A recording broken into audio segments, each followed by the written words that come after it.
Oh, no, don't do this to me now. What do you mean, warning?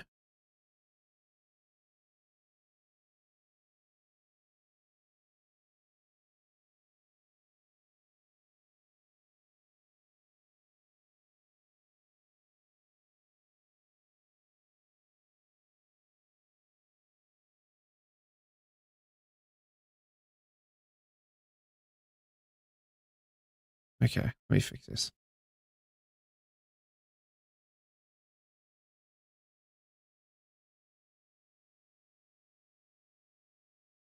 Settings. Oh, no, no.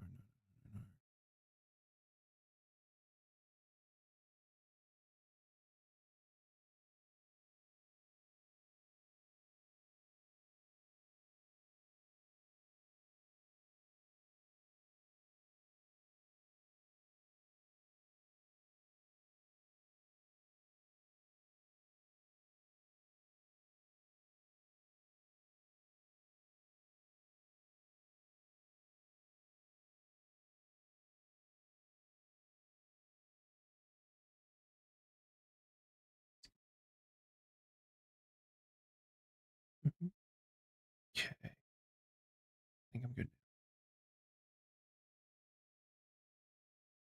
Hello, hello. Sorry about that. I was just running through some settings because the application was yelling at me.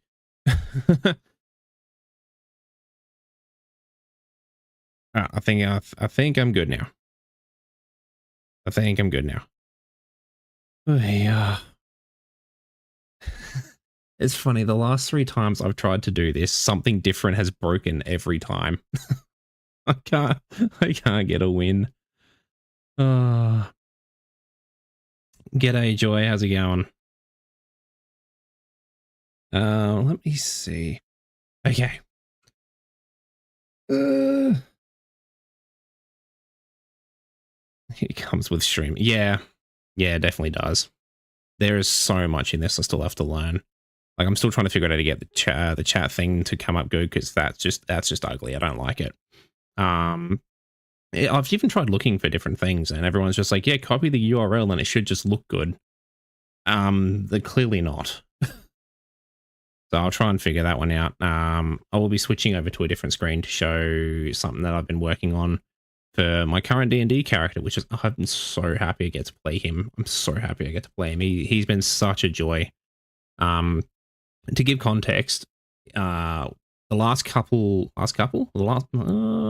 probably say the last 6 months, I think, I've been playing in a campaign based around a magic school, and we didn't really think too much of it. We thought, well, just make a couple characters that seem kind of cool, and we'll see how the story goes. And it turned out we absolutely loved it from like day dot. The setting is amazing.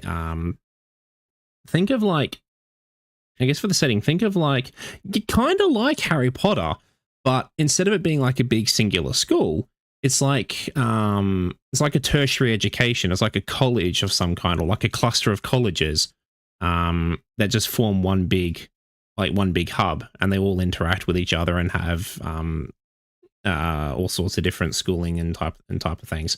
It's really, really cool. It's an awesome setting. And it was just, the story was kind of fun. The story was a lot of fun to get into. They started off as just like some sort of introduction.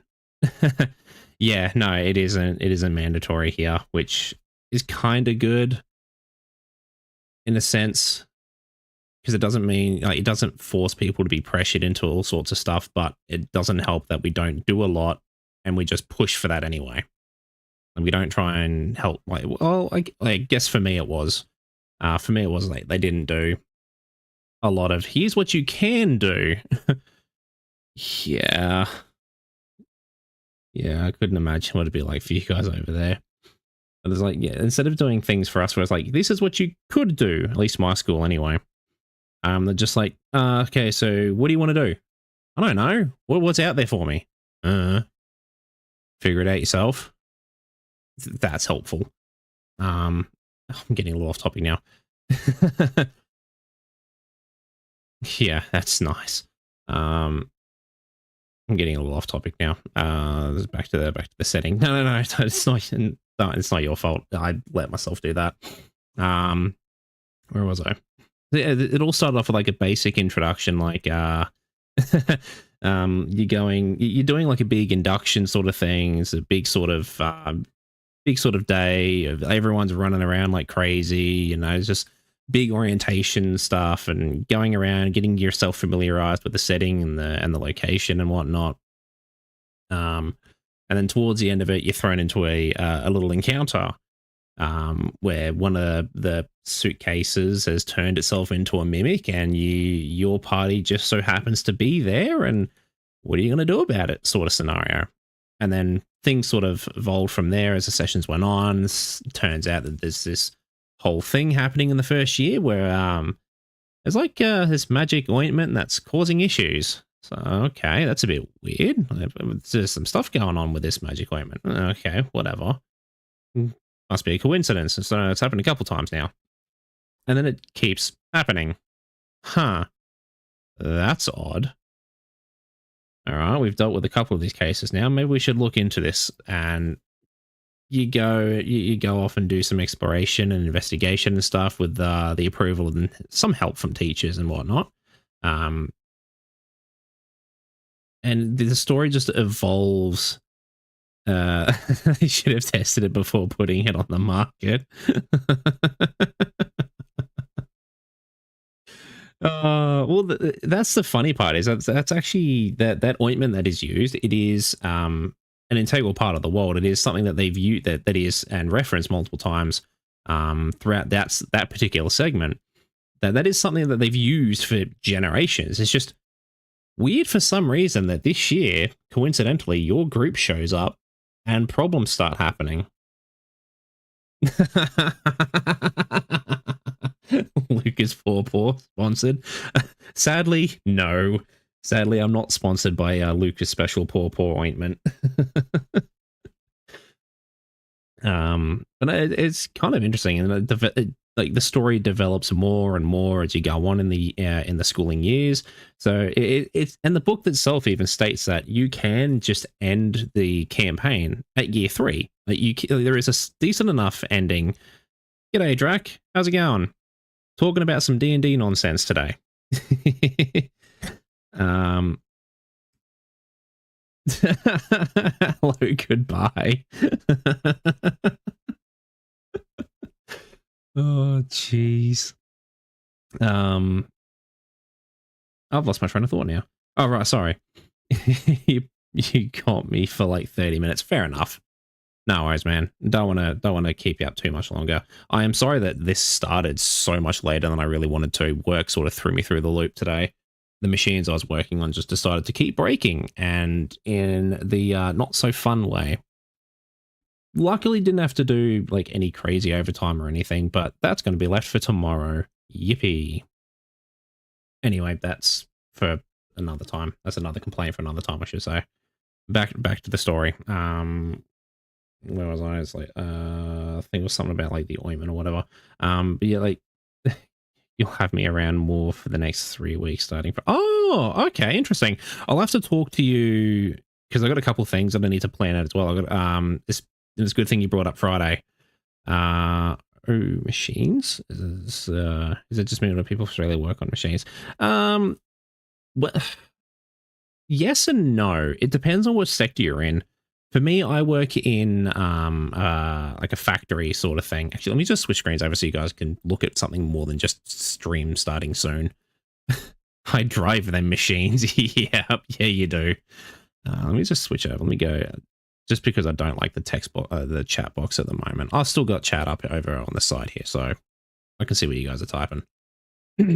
Yeah, so this is the program that I use to make my character. So I'll just leave this here for the moment. But to get back on the thing with machines, yes and no. It depends on which sector you work in.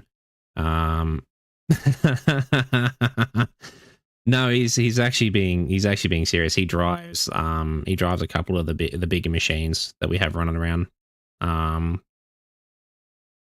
Me, I've worked on a couple different machines depending on which job you want to talk about.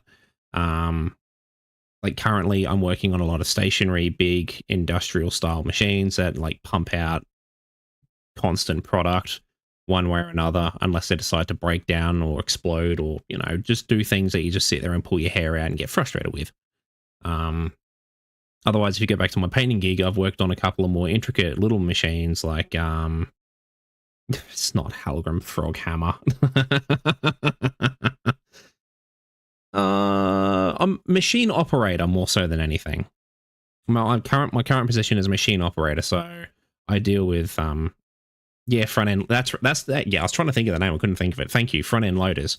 At least it's not IKEA.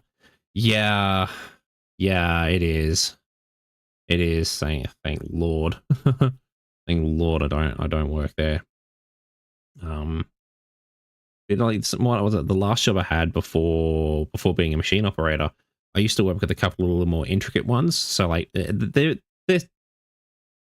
not like crazy intricate or anything, but it's more so just it's like Walmart and Black Friday. Oh jeez, especially down here actually. Yeah, especially down here in Australia. Sometimes IKEA is absolutely bloody nutso.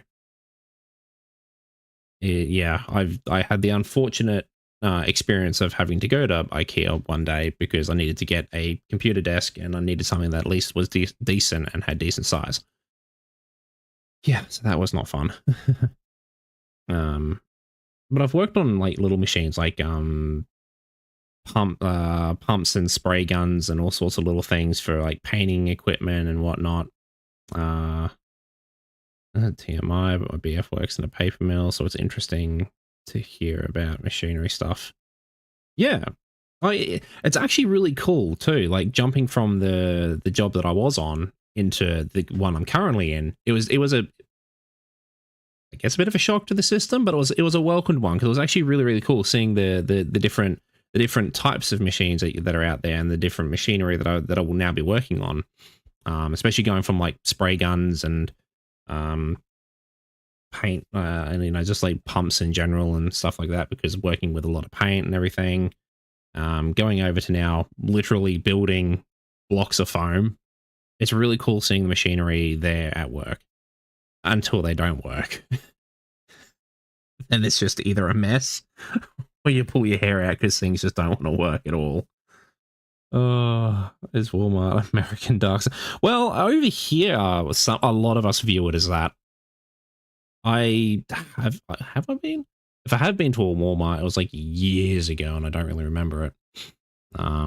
So I did have a trip over to America, like going years back now. Little family trip, and we were in like is there an Aussie equivalent? I don't think so. No, I don't really think we have like a Walmart, like a place that just has everything in one spot.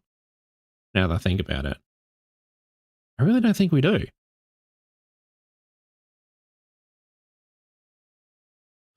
Woolies is just like a what we call a grocery store. Actually, if you want to get technical, some Coles stores used to be like that. Some Coles store, there are still some floating around that do like clothing and stuff as well. Yeah. A lot of our stuff is separated. So we do have like Woolies, which is our general grocery store. Same as Coles. Coles is also a general grocery store. Like they're competitors, and they're the two major ones out here. I think they're the only two major ones. They're the only two real ones out here.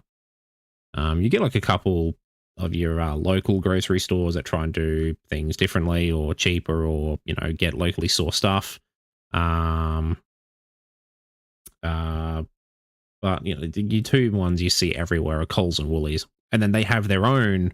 They have their own. Hang on, let me switch this over real quick. 'Cause I'm missing some stuff.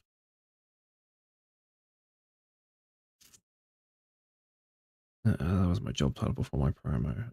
So I think I missed something here. Whoops. Oh, thank you, chat, for not displaying every message. Same with machines. No. Oh yes. Sorry. If there's one thing I'm good at doing too, is distracting me. Anyone who brings up a topic and I've got something to say about it, it's just an immediate distraction. I'll go straight to that topic. Um, yeah, yeah. So like this ointment is something that they getting back on topic to the D&D stuff. Like the thing that's happening at Strixhaven, which is the name of the college you go to. They use this ointment for like all sorts of things. It's like a thing to like magically preserve things or magically like do maintenance and stuff on them. We can't keep on topic, can we? No, especially with our conversations. Some of the times we'll just talk about one thing, and literally 2 seconds later, it's just boom straight onto something completely left field because of a random comment. This ointment started having like issues and was causing things to transform into like these chimera like things or mimic like things or just some weird happenings that were causing problems and could potentially cause harm to the staff and students. So us being the brave scholars that we are, more so just got stuck with it because we're in the right place at the wrong time sort of thing. We had to do something about it. And eventually it got to the point where this is this is normal for me. It's actually a bad habit. Yeah. Yeah, a lot of my friends have had to get used to that too. Another bad habit I have, speaking of bad habits, another bad habit I have is I'll be like, okay, that's it. I should probably look at going. I'll leave you guys be, and then I'll continue to talk for another like 20 minutes.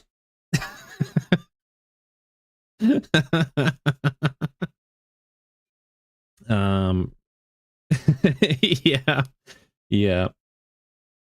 Oh, it's so funny.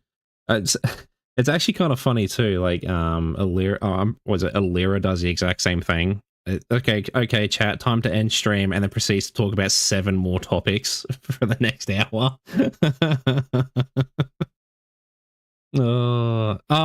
Me and Drac, yeah, we've been friends for years now.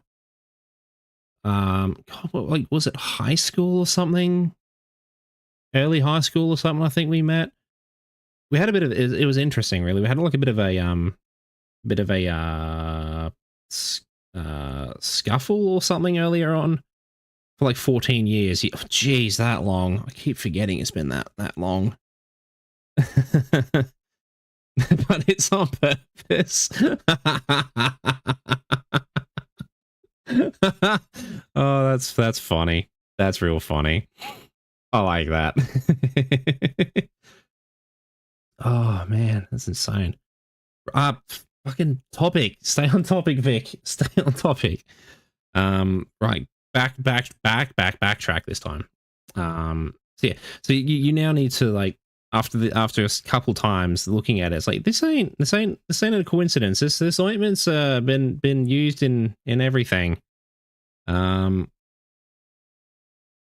It's yeah. Yeah, half our last fan indeed. Yikes. There's a problem in production.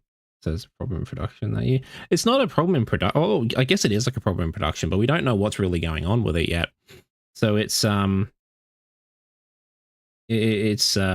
got to do like a bit of an investigation into it, like find out what the hell's really going on here. We know it's just ointment, so we've got like the help from teachers, and it's like, well, let's go to where we source the materials from to craft this stuff. And we find, after a bit of investigation in the swamps of one of the colleges, we discover that it's actually something's going on with one of the with the water that is used to produce the stuff. The water's been sort of corrupted by this weird magic. So we then go out of our way to find a way to fix that issue. And that's the end of the first year. It's like, okay, things should calm down. We should go back into a normal school life next year. To a degree, yes. Then everything falls apart again. Not really environmental problems. No, it was like it's like a magic. Someone purposefully went out there and mucked with it and corrupted it in some way, so it was causing weird byproducts and weird things to happen with the ointment that would normally be used for like maintenance and magically preserving stuff. And like we didn't learn that until we had completed that last little section of the first year. And then like the second year things just got a little more interesting. We had to go help out, prepare for a major event that was going to happen at the end of the year. My D&D guy isn't part of. Oh, jeez. Yeah, no shit. No, this is actually a book. This is actually a book. Drac isn't part of this campaign. We got it from the Strixhaven. Yeah, he's like interstate from me. It's the Strixhaven School of Mages, the official Dungeons and Dragons book, which has got like a full level 1 to 10 campaign in there. And then does stay at the end there. Like there's different ways if you really wanted to continue the story afterwards. You can like they give like ideas for plot hooks and stuff if the DM and the players want to go past level 10. Which is what we've decided to do. We enjoyed this campaign so much. We've enjoyed the story that was there. We love our characters dearly. It's been an absolute blast that we're now going to. It's like it is like playing D&D is kind of like making your own story. Whether you're the DM or the player following the DM's story, as the player, you're making your own character story inside the story of what the DM's, guiding you through. How long have I been playing? The campaign has gone for, I think, maybe 6-8 months, give or take. And that's just because of our time frame. Like we'd like to play for longer periods of time, but we just don't really get much of a chance to, unfortunately, due to lifestyle and whatnot. But no, we've been playing this campaign, and we literally just finished the book. Not last week, but the week before. So we're now onto our own. Like that, our DM has gone and made a whole story for after we finished our time at the school. And we're going to be having interactions with characters from the school setting itself as well, which is really, really cool. And I can't wait to see what he's brewed up for this. But because of how much fun I've been having and how much I've loved playing my boy, I've gone ahead and made a little mini for him using the website Hero Forge. And I absolutely love this to bits. Like this is so in depth what you can do. Like you can play around with the colors, you can play around with the positioning of the arms and stuff. You can do all sorts of things. So for example, all I'll say is my D&D guy. Yeah. So it's a 3D program, so I can like move around and have a look at every angle. Really like zoom in if I really wanted to, and just like get a good view of particular aspects and parts. It's so cool. I love this program so much, and you can like really get in and do some like fine detail as long as the parts let you do it. No, he is not the Mimic Suitcase. The character that he created, I can't even remember where or how that came about. That was a while ago when we last spoke about that.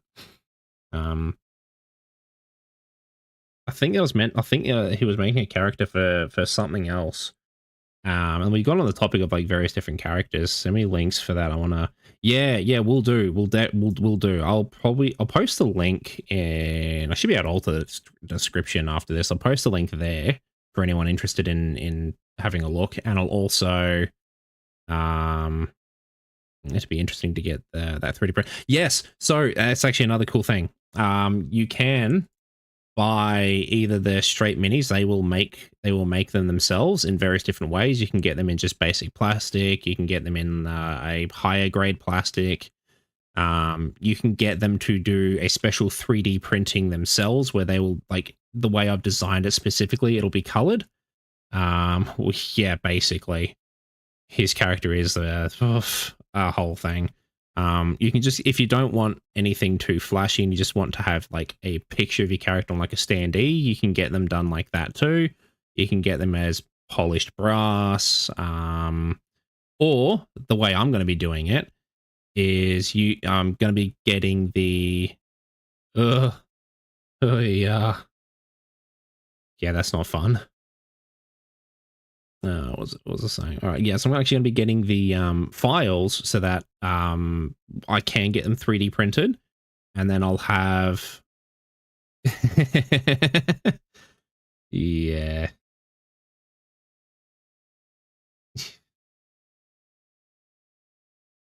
Yikes. Thinking about that now. Ugh. No, thank you. I like having teeth in my head. Yeah, so they'll actually deliver it to us. Like, they'll deliver it to you, and it's actually funny. They've got a D20 in the background to show you scaling. If you haven't seen the D20 before, it's a bit hard to explain that, but yeah, they do show like the size of what the mini will be compared to what the size of your dice is. But yes, I'm going to be looking at getting the STL download, and then I'll send that off to my cousin who does 3D printing, and she'll sort that out for me. One of the Draken's titles was God Eater, so that says it all. Yeah, true. Yeah, they're minis. They're nothing too crazy. They're not like the standees that Niji Sanji sells or anything like that. They are like proper minis. They're proper minis that you'd use in most tabletop RPGs. Yes, I'm going to get the STL sorted out for that and then pass it off to my they'd be cute on your desk. Yeah, I do actually, like, once this campaign's done, that was the whole other purpose. He's gonna join me on my desk. He's gonna join me on my desk. It's gonna be cool. I can't wait. And I also want to look at getting another mini sorted out for one of the characters from the setting we're playing in, and I want to have both of them sitting next to each other. So just so I've got like a memory of that whole campaign, because it's just been so much fun. It's been an absolute blast, and I cannot wait to get like an actual physical representation of him, because it's just he's been essentially a best bud. It's been so much fun. I've gone and put like all sorts of fine detail into the character.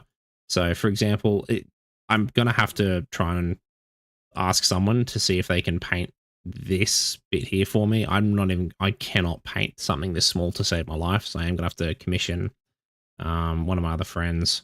Essentially, a kid. He has been, yeah. Essentially, he has. Yeah, no worries, mate. You have yourself a good one. And yeah, I'll definitely shoot you the time to get a 000. Yeah, no, I can't paint anything like miniature to save my life. Ask me to paint a house and a wall, it'll be perfect. You won't even see any cutting in or anything. It'll be right. Painting this is a whole other skill, and I respect the people who can do this with like zero fuck ups. It's impressive. So yeah, I'll definitely be commissioning someone who I know. I mean, I've been out of the industry for a year. I can give it a shot. But no, I don't mind. I don't mind painting itself, to be honest. Painting's kind of therapeutic in a way. I do like it. I just didn't like everything else that came with it from that industry. It was like the builders were like trying to talk to daycare teachers that refuse to change the ways despite the fact things are changing. Yeah, it was a mess. Essentially, it was like trying to organize and run a daycare, and you're trying to run the children and the owners. It's probably the best way to explain it. It wasn't fun. That part of construction I do not like. Where was I? Right, details and stuff. Yeah. So I've gone like into some crazy detail with him, and I need to try and find someone. Well, I do know someone who can paint it for me, but I need to like try and talk to them to see if I can get. Oh, you meant the yeah, the workers. The workers were like a daycare center, and then some.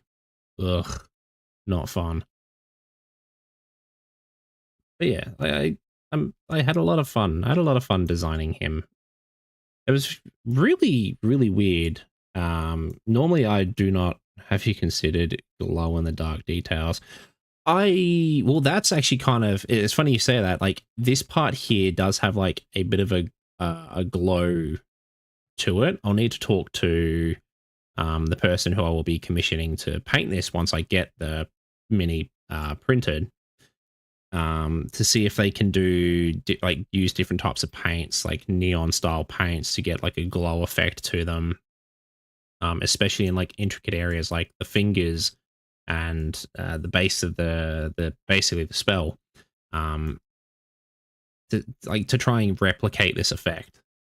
But yeah, it's like to go through some of the details, which explains part of the character and why I'm having so much fun with him. Is I like the idea of the multi-classing that I've gone with, because I'm not just like one singular class. Yeah, feel free to unbox it for us. Yeah, I definitely will. I definitely will. I'll try to, at least. I'll see if I can get like, I don't know if I'll do like record an awkward video or something. And then I'll try and figure out how to edit it and whatnot, because I don't have any cameras and stuff set up. But I'll definitely try to do something, because I cannot wait to get him printed. Yeah, I'll try something. I'll look up how I can maybe get my phone to do it, and I might be able to do it that way. But we'll see. I'll also need to look at getting a phone stand. Oh geez, got a couple things I need to do organize now. But it'll be worth it. I cannot wait. It'll actually be good too, because I was actually thinking of doing some hand cam stuff for some other little bits and pieces. I'll definitely take pictures too. I'll definitely take pictures. So once I buy the STLs and get him printed out, I will 100% be taking pictures of him in his base form, and then I'll talk to my mate who will help me out with the painting, and I'll definitely take photos after that's done, and probably even do like a little unboxing to show like all the sides and everything. And I cannot wait. I cannot wait. But yeah, I've done some particular details for him, which I'm so proud of. I'm so happy that I was able to get it to work the way I did. So like I've gone for like a little bit more of I guess it's not like bulky armor or anything, but I've gone for like a more defended look, because he does have some decent armor on him. And he's an artificer, primarily an artificer, and he's multi-classed into wizard, both being very intelligent classes using like all sorts of magics and stuff. I do want to see if I can talk to someone who knows that know their way around creating STLs and stuff like that, because I want to look at getting a custom turret done, because that's part of his class features, that he can actually deploy a turret to help out in combat and stuff. And I want to get like a little mini for that, because it is its own little thing and does have its own little stats. Yeah. Well, STL is the name of the file used for like 3D printers and stuff. It's an STL file. Yeah, so I'm hovering over the thing now. Digital 3D model files in zipped.stl format. Yeah. So I need to find someone who knows their way to make like these essentially blueprints, so that the 3D printers can do this sort of stuff. Which I don't think it should be too difficult. I know a few people who do 3D printing, so maybe I'll find someone. Who knows? I'm learning about machinery, STLs, and DnD. Nice. I hope you're enjoying it too. Because like, as much as like I said before, I don't know a lot. about D&D, despite the fact that I've been playing for so long, but I'll share what I can. I'll share what I know. I like watching those YouTube channels that cut stone into. Oh, yeah, yes, yeah, that's real nice watching stuff like that. It's so satisfying too. Like watching something start from essentially nothing and then get turned into like a literal amazing piece, whether it be like a set of dice or like a small figure or like carvings, anything. Is really, really cool. Yeah, dice are a thing. Once you buy one, you kind of can't stop. Like you see another pretty one and go, oh yeah, maybe I'll buy that set too. And you know, about a week later, you go, oh, I've actually found a couple more that look really, really cool. Oh yeah, I'll just buy a couple of those. And then before you know it, three to 4 weeks later, you've got like 20 dice sets sitting right next to you, and you're just going, so what do I do with all these now? I only use a couple for gaming, and now I've just got like all of them. Resin's so hard to work with, though. I don't have a workplace to try. Yeah, neither do I. I don't know if I'd work with resin. Like, as much as I love like looking at dice and stuff, and love buying and collecting them, especially the various different materials and stuff. I don't know if I'd be able to. Don't know if I would enjoy going out of my way to build one.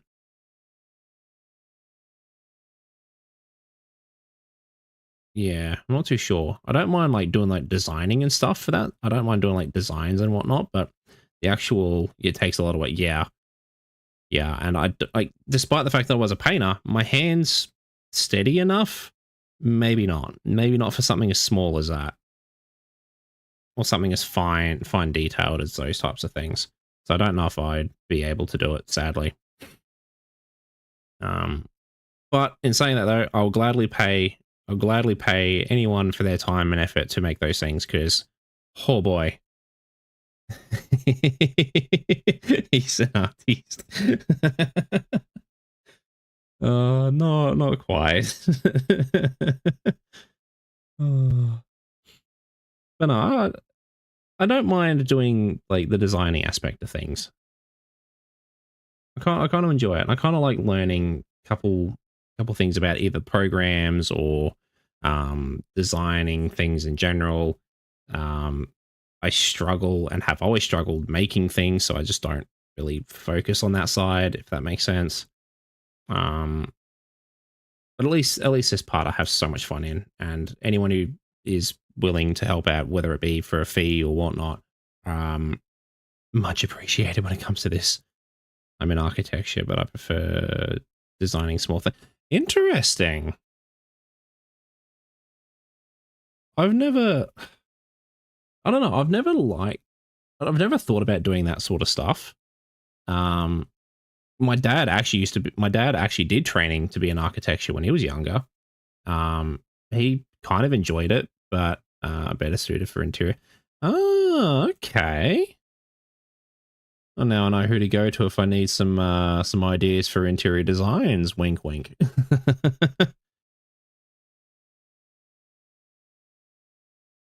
But no, I like the idea. I like the idea of designing stuff, especially if it's like, I mean, it helps. It's something that I'm interested in. No, he didn't pursue it. Unfortunately, he had a bit of an issue with who he was doing work experience with. I don't know if they had like I can give you a discount. We'll see. We'll see.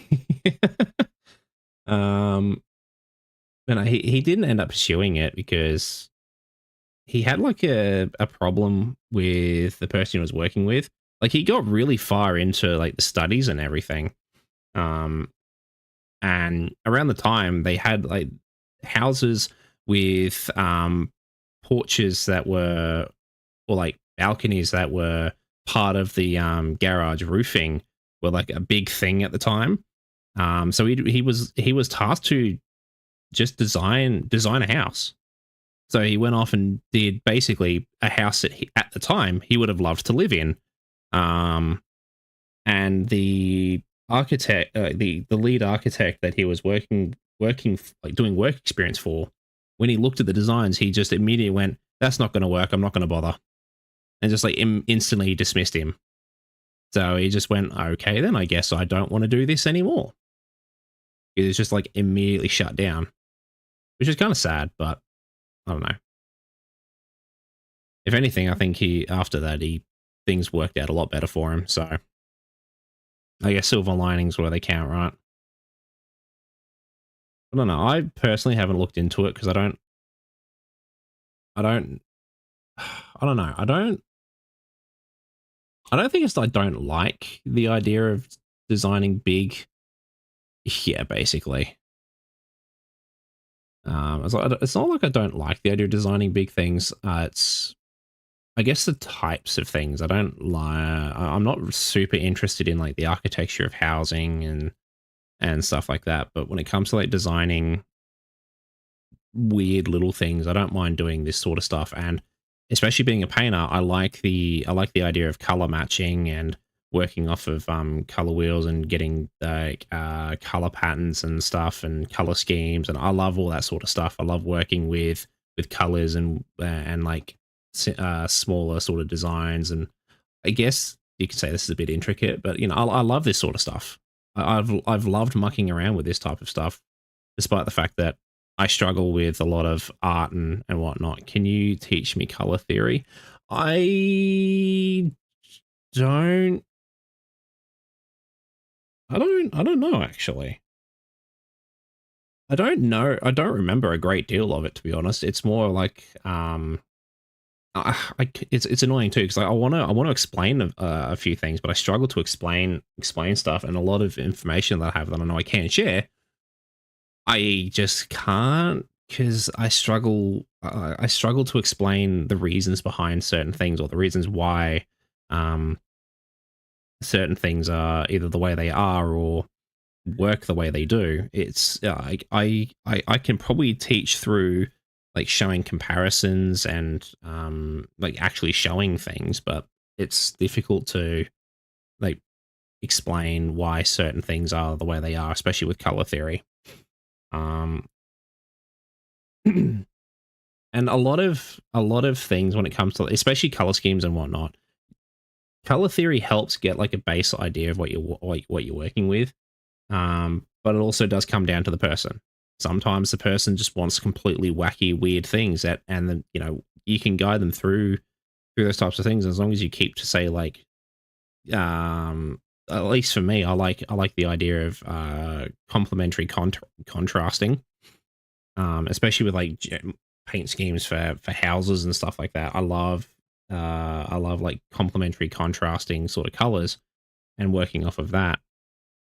And especially when it comes to like warm mixing with cool and getting like the right colors to do the right things under certain conditions and whatnot.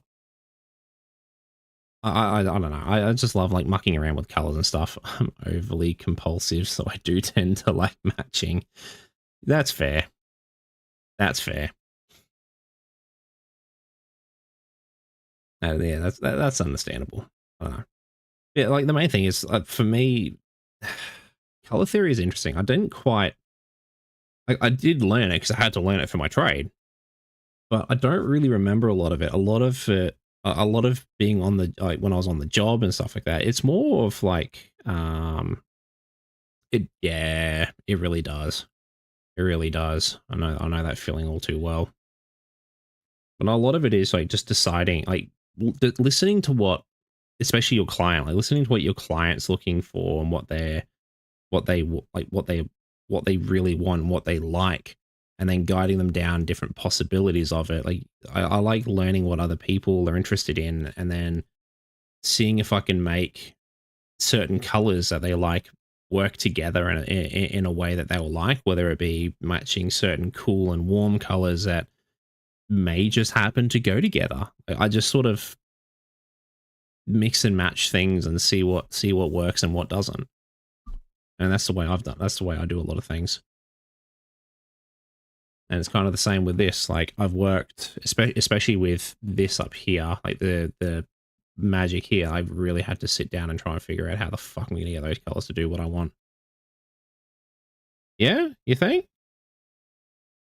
I've never really thought about it. Not necessarily. Yeah, I don't think I'd be good at that one.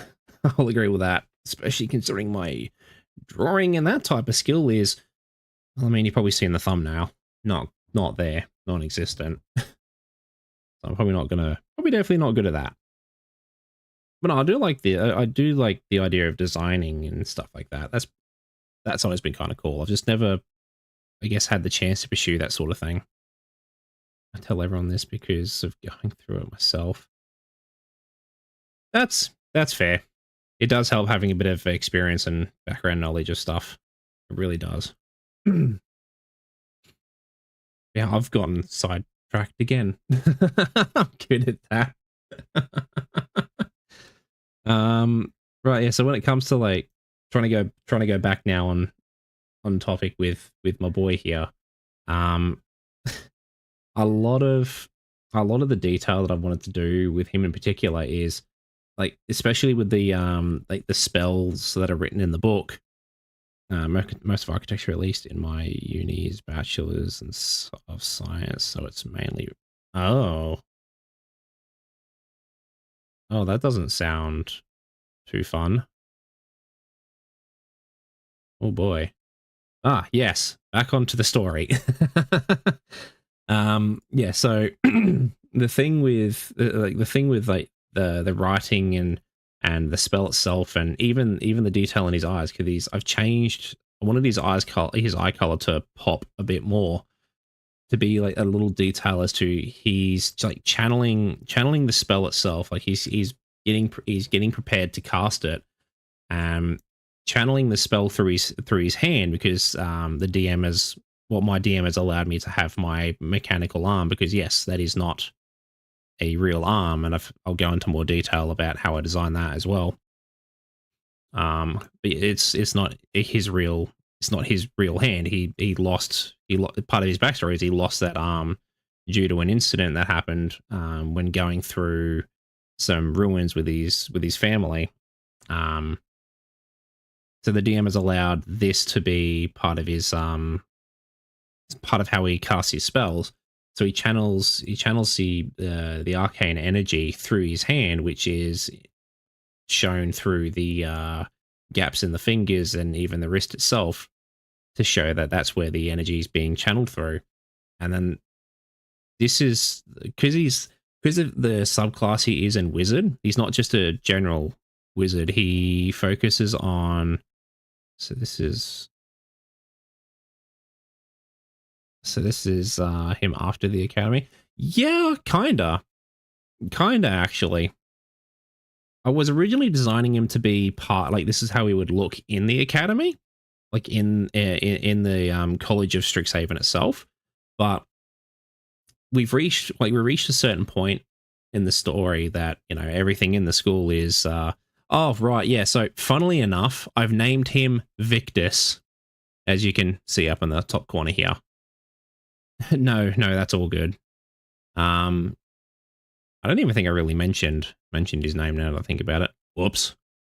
But yeah, no, this is, funnily enough, Victus. I know, my naming is amazing, right? So this is.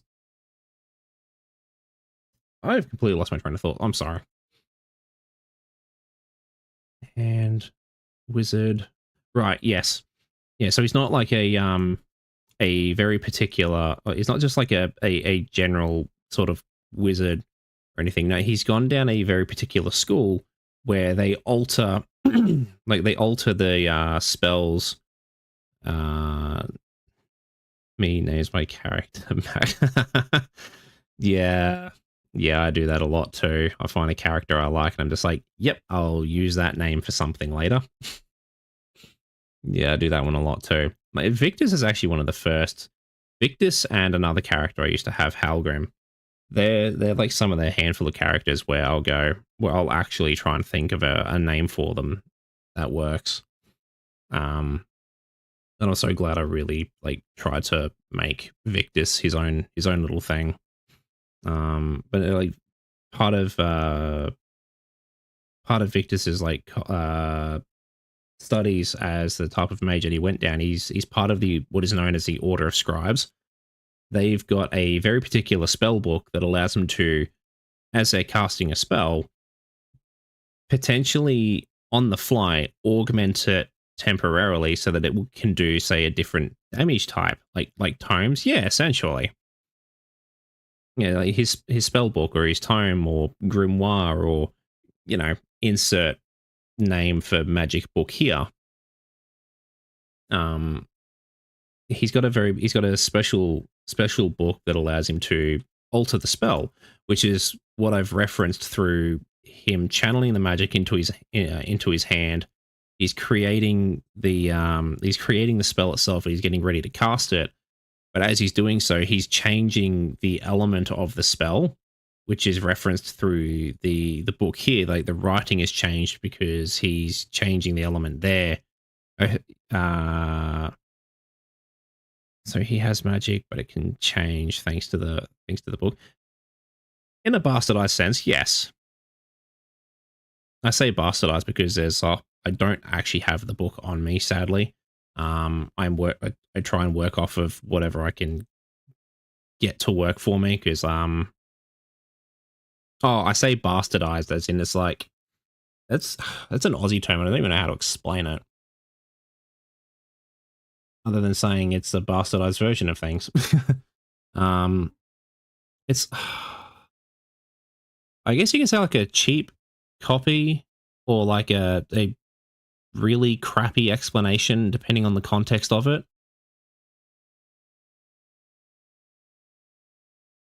It's like just yeah. I think that's what it is. It's like just a really crappy explanation or like a cheap copy of something.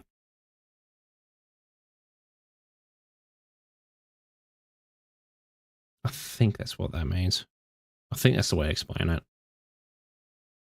Anyway, but yeah, no, so the effects and details I've put in through the linking of like his eyes because he's channeling arcane energy. So I've decided not just to have the hand and the book because I just thought that was a little it wasn't quite enough, but it's almost there. I feel like you're not. I mean, I know what it means, but the same problem, I don't quite know how to explain it. If that makes any sense. Probably doesn't.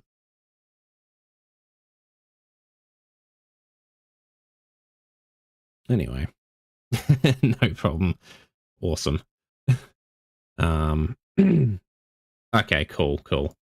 But yeah, so I wanted to try and link like these three things because they're like the key, especially when explaining how your character casts these spells, because it does say in a lot of the books for D&D, like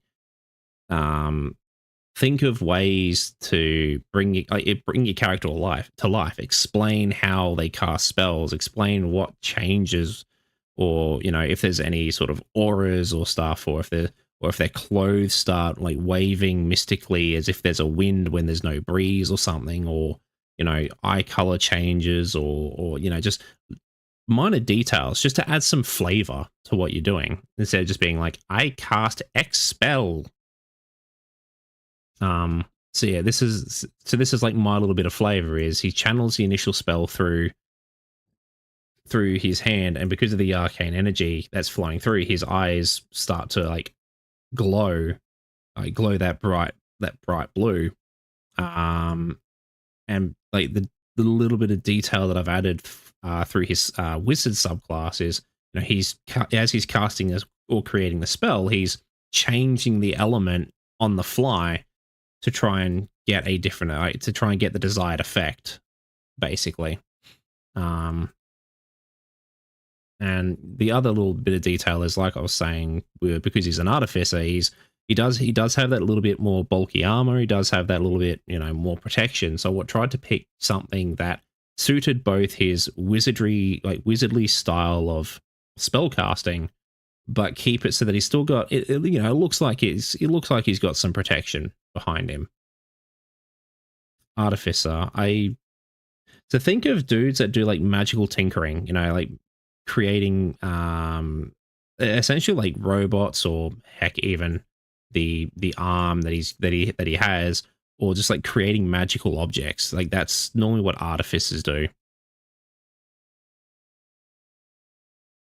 It's kind of hard to explain if I don't have all my materials here, sadly. Yeah, so that's sort of like some of the minor. That's sort of like the smaller details that most people wouldn't really, I guess, see, unless they were part of the campaign or have, you know, or I've explained my character to them in some way. And then one of the other things I've done is the coloration of his outfit. I've tried to get like a level of green and a level of blue that are like matching. Does he know close combat? No. I mean, he does have daggers. He does have daggers. He's proficient in daggers, and you know, worst case scenario, he can use them. But his primary focus in combat is spellcasting. So that's yeah. Like I do actually, and that's another thing is I do have the daggers on me constantly as like a backup just in case. So that's why I've put them there. But primarily he is a spellcaster, which is why I've got the book and the spell in his open hands rather than the daggers itself. But yeah, like the the one of the other detail, if you like exploring, maybe 2-4. I mean, yeah. No, he doesn't really use. No, he doesn't really use a lot of spells like that. A lot of his spell list is very destructive because of the way. No, he's not vegan. And we do actually have like in the game you do actually get like utensils and stuff. Like you do actually have utensils and whatnot. He doesn't have his backpack on him because I just don't like. I don't think there's anything that I want to put on here.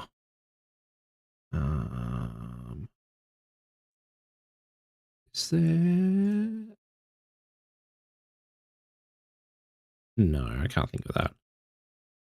Oh, no, he doesn't do a lot of harvesting and stuff like that. No. If he does do any harvesting, it is just to get like components and stuff for either his spells or whatever he needs for his artificer work. So the daggers are more so like last line of defense if he can't use his spells.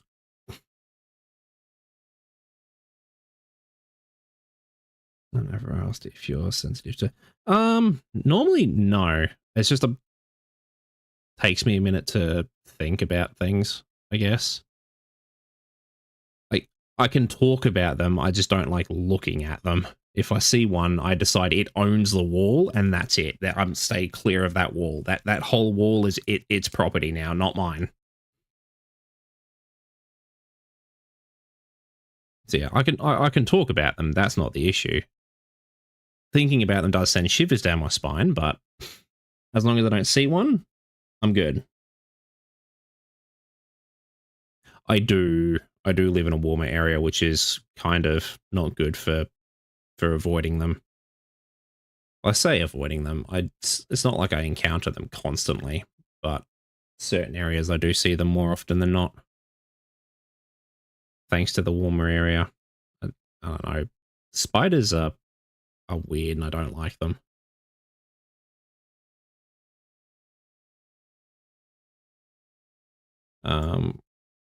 Right, I think it was sense. Oh, ugh. Ah, jeez. Okay, snakes. Yeah, I can see that. I actually do know someone who is afraid of them, so it makes sense, especially considering we have a fucking ton of them over here. I guess the main ones you encounter, depending on your area, will either be pythons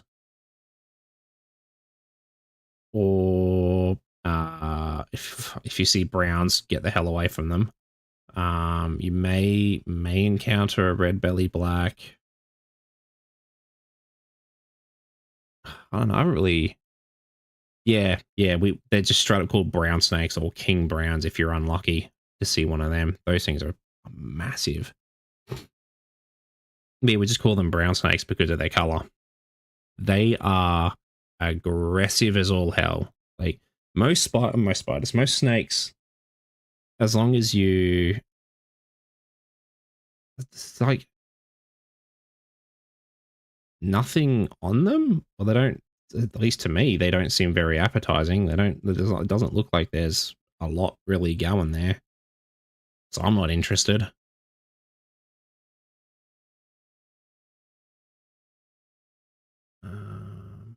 Right. Where was I? I lost track again. Ah, colors. Right. Yes. Yeah. So my thing for, I mean, most animals they say to, I will disagree with that one after trying a few different things, especially Australian animals. Um,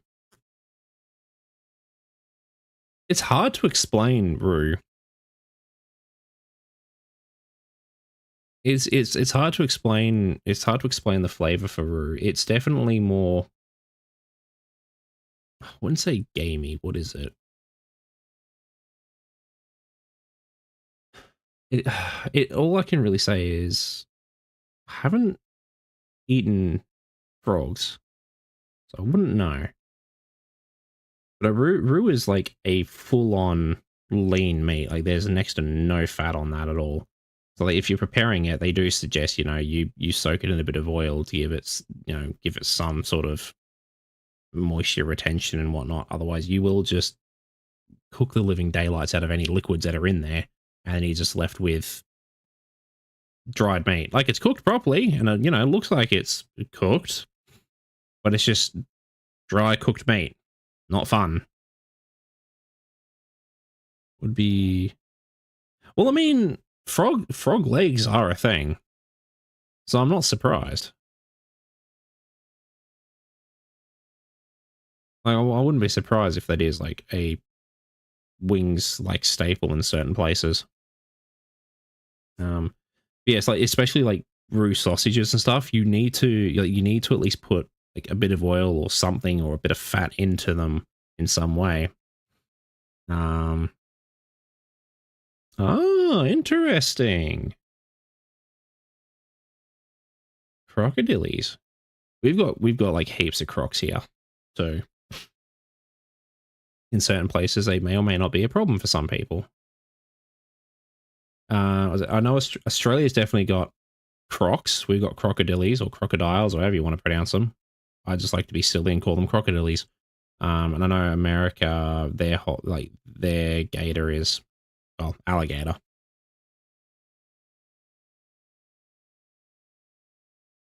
I think the difference between a croc and an alligator is roux jerky. Roux jerky, if done properly, is amazing. It's so good. It is literally. How's it? Oh well, yeah. There's fresh water and salt water, but I mean, like the difference between a crocodile and an alligator is their head or their snout more so than anything. Crocs are very narrow and long. Any recommendations? I can't really give any recommendations for roux jerky itself because my boss did a lot of that stuff. He was the one that, well, my former boss, I should say, he was the one that did a lot of jerky making. And he got his hands on some roux meat and was doing some roux jerky. Because he doesn't like the mass produced stuff or the store bought jerkies. He likes to do authentic smoked jerkies himself. And even made his own smoker to do it. He's an incredibly smart person. And yeah, it was so good. So good. The spices and stuff that he used, the marinades, all that sort of stuff. The way that he did it, so good. Literally mouth watering. Part of me still wishes I was a painter just so that I could have some jerky, because his stuff was so good. But at the same time, I'm also glad I'm not a painter anymore. Throws cash, give me. um, it's more so throws cash, just give me more. I need more. I'm addicted to it.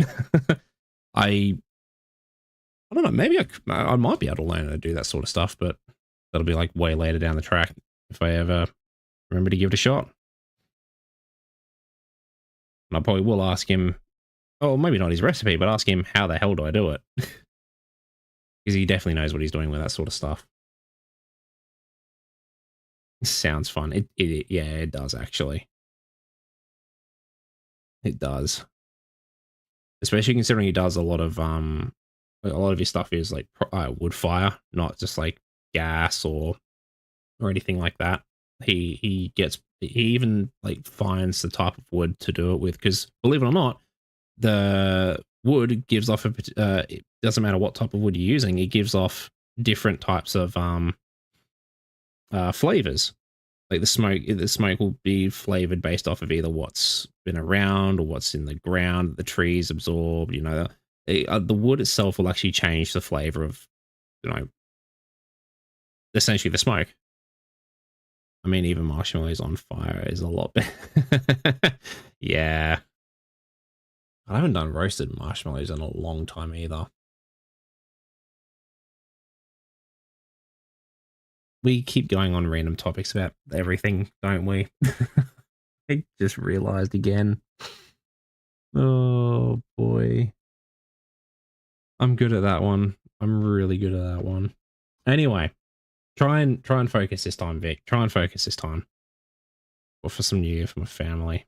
We never did. Ah, bugger. Anyway, yes, focus. So yeah, the color I've like for his colors. All right, the color of his outfit. I've designed it based off of the color of his college that he studies at, like his particular sector of well, yeah, I guess realistically the college that takes up a certain part of the school.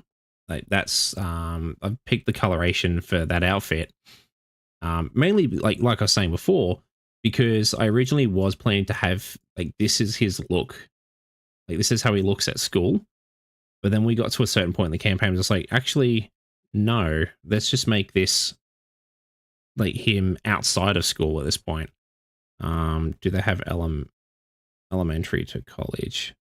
No, this is like a tertiary education college. So I guess you can say like uni and stuff like that. It's in the book it's a 4-year program.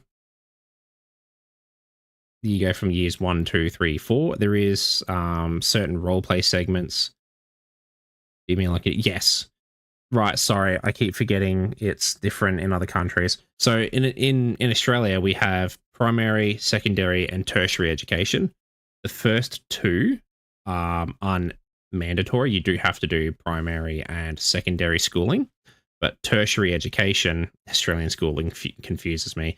Don't worry, it even confuses us sometimes. So you're not alone in that one. The tertiary education is completely optional. So that's, you know, doing things like going to university, going to colleges, going to TAFE, picking up apprenticeships and stuff like that. Like that's all tertiary education. And that's essentially what the setting for Strixhaven is.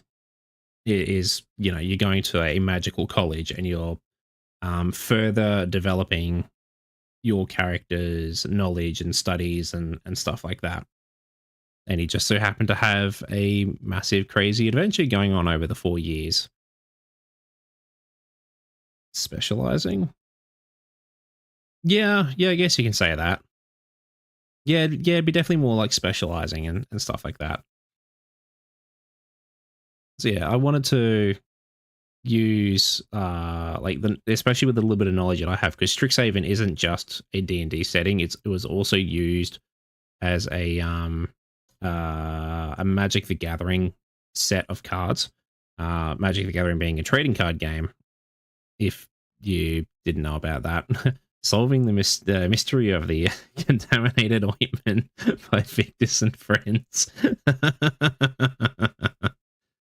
Yeah, so it, oh, nice. Yeah, so Strixhaven was a set in Magic, and then the company that owns and makes both D&D and Magic the Gathering is the same company. They ended up making a whole book for D&D based off of Strixhaven itself, which is, you know, what I've been attempting to explain. um, but no, the coloration for his outfit is linked to one of the schools, like one of the colleges of Strixhaven itself, and that being blue and green. It's a bit hard to explain the reasoning behind it because it is linked to magic, and without like a lot of knowledge on magic, it's, yeah, I don't even know if I'd even be able to begin to explain it other than it's blue green goodness.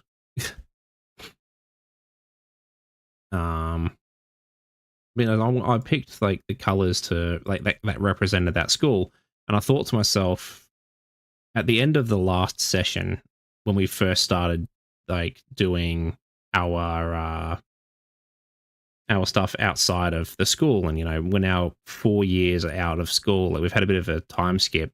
We're 4 years out of school. How does he look?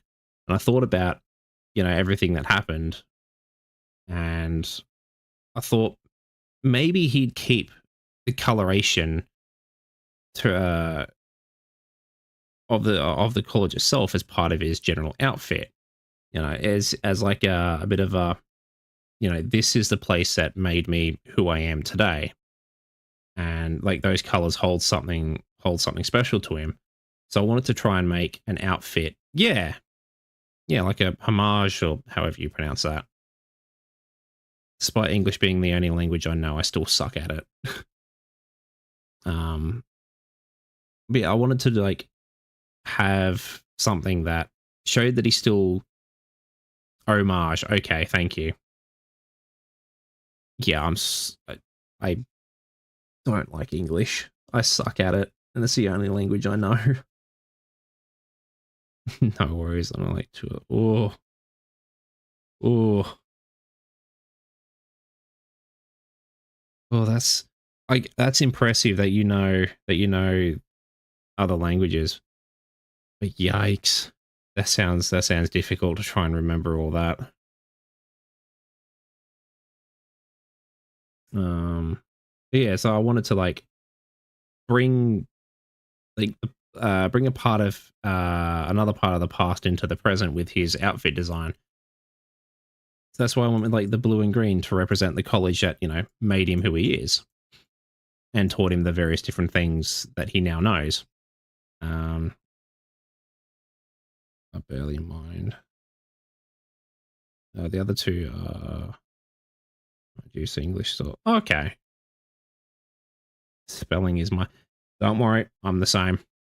I am 110% the same. I have to constantly read my messages to make sure I've got everything right, despite the fact that either my phone has decided yes, this is correct, or spell check on my computer's gone. There's nothing wrong here. I still check it to make sure I haven't messed something up or used the wrong word or the wrong spelling of the same word or something. Not fun. That's why sending messages takes me probably 3 times longer than it should. Ow. Ooh, that was a crack. I should do that. It is something that I unintentionally taught myself due to paranoia. I've always struggled with, I just like stretched my leg out, and my knee sort of cracked. That's all it was. Nothing major or anything. Yeah, my whole body does that a lot when I don't move because I do a very physical job, and whenever I sit down, my body just does that. I've spoken to doctors about it, and they've gone, "There's not really anything we can do, and we don't see any signs of like arthritis or anything like that." So I don't know, just deal with it, I guess. Like, it doesn't hurt or anything. It's just, yeah, it's just a more of a surprise or something when it does happen. Yeah, yeah. I think it's the second one. I think you spell that second one. Maybe, I don't know. Yeah, yeah. Mine do that a lot too, especially after my injury. My left one does it a lot more. Left one, right one. I know what's left and right. Yeah, after my injury a couple of year ago, a few year ago now actually, my right knee does that quite often too. But yeah, I'm getting distracted again. I'm so good at that.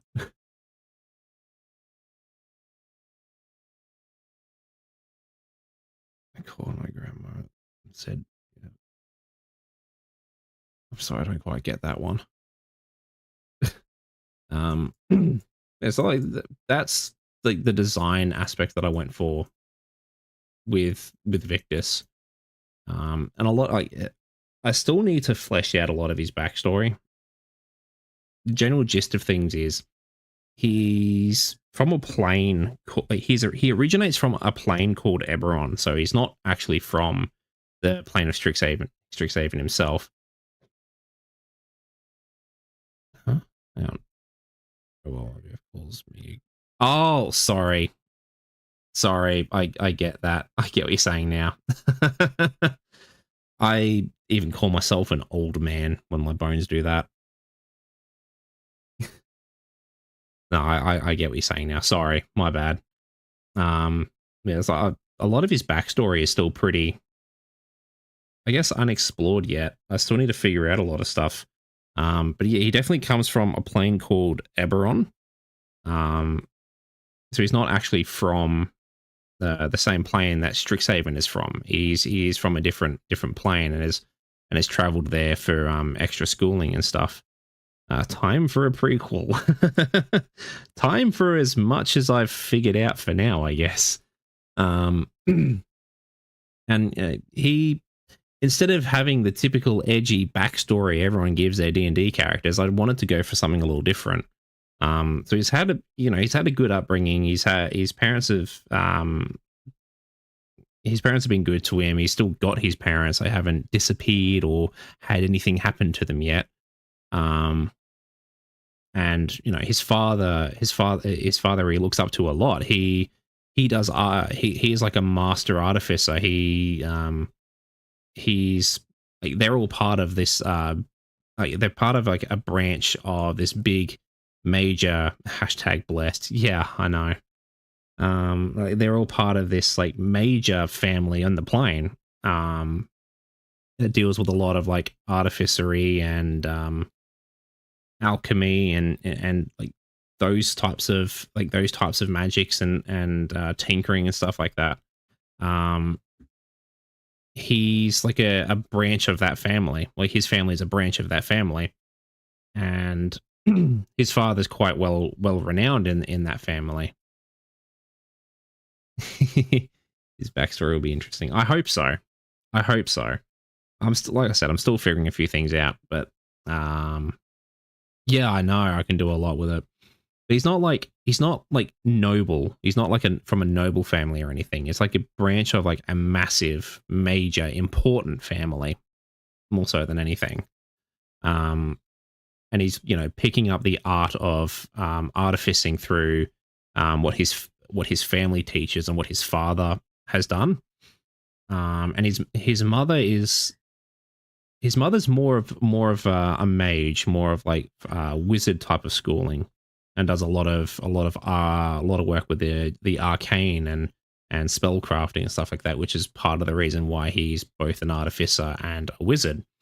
Um, he's from a very intelligent family, and I wanted to try and do something like I wanted to try and make all that work, and the reason why his class mixture is the way that it is that explains his class. Yeah, yeah, pretty much. Well, I wasn't thinking too heavily on this beforehand when we were first playing the character, but because I've just fell in love with the character over the course of the story, I wanted to like explain more and explain the reasons why. Um, like the reasons why he's developed the way that he has, and he's gone into the classes that he has. How his parents are will tell a lot about his character. True, true. His father is very dedicated, like very dedicated to his craft, and is more than willing to pass on that knowledge in any way, shape, or form. Whether it be, you know, taking people out to the ruins that he constantly goes out to, um, like teaching them the actual craft of artificing itself or anything like that. Like he wants to pass on that knowledge to the next generation and have them water. I actually do have a drink next to me. Thank you. I do actually have a drink next to me. That's another problem I have is I forget to drink things. Hang on. Give me 2 seconds. There we go.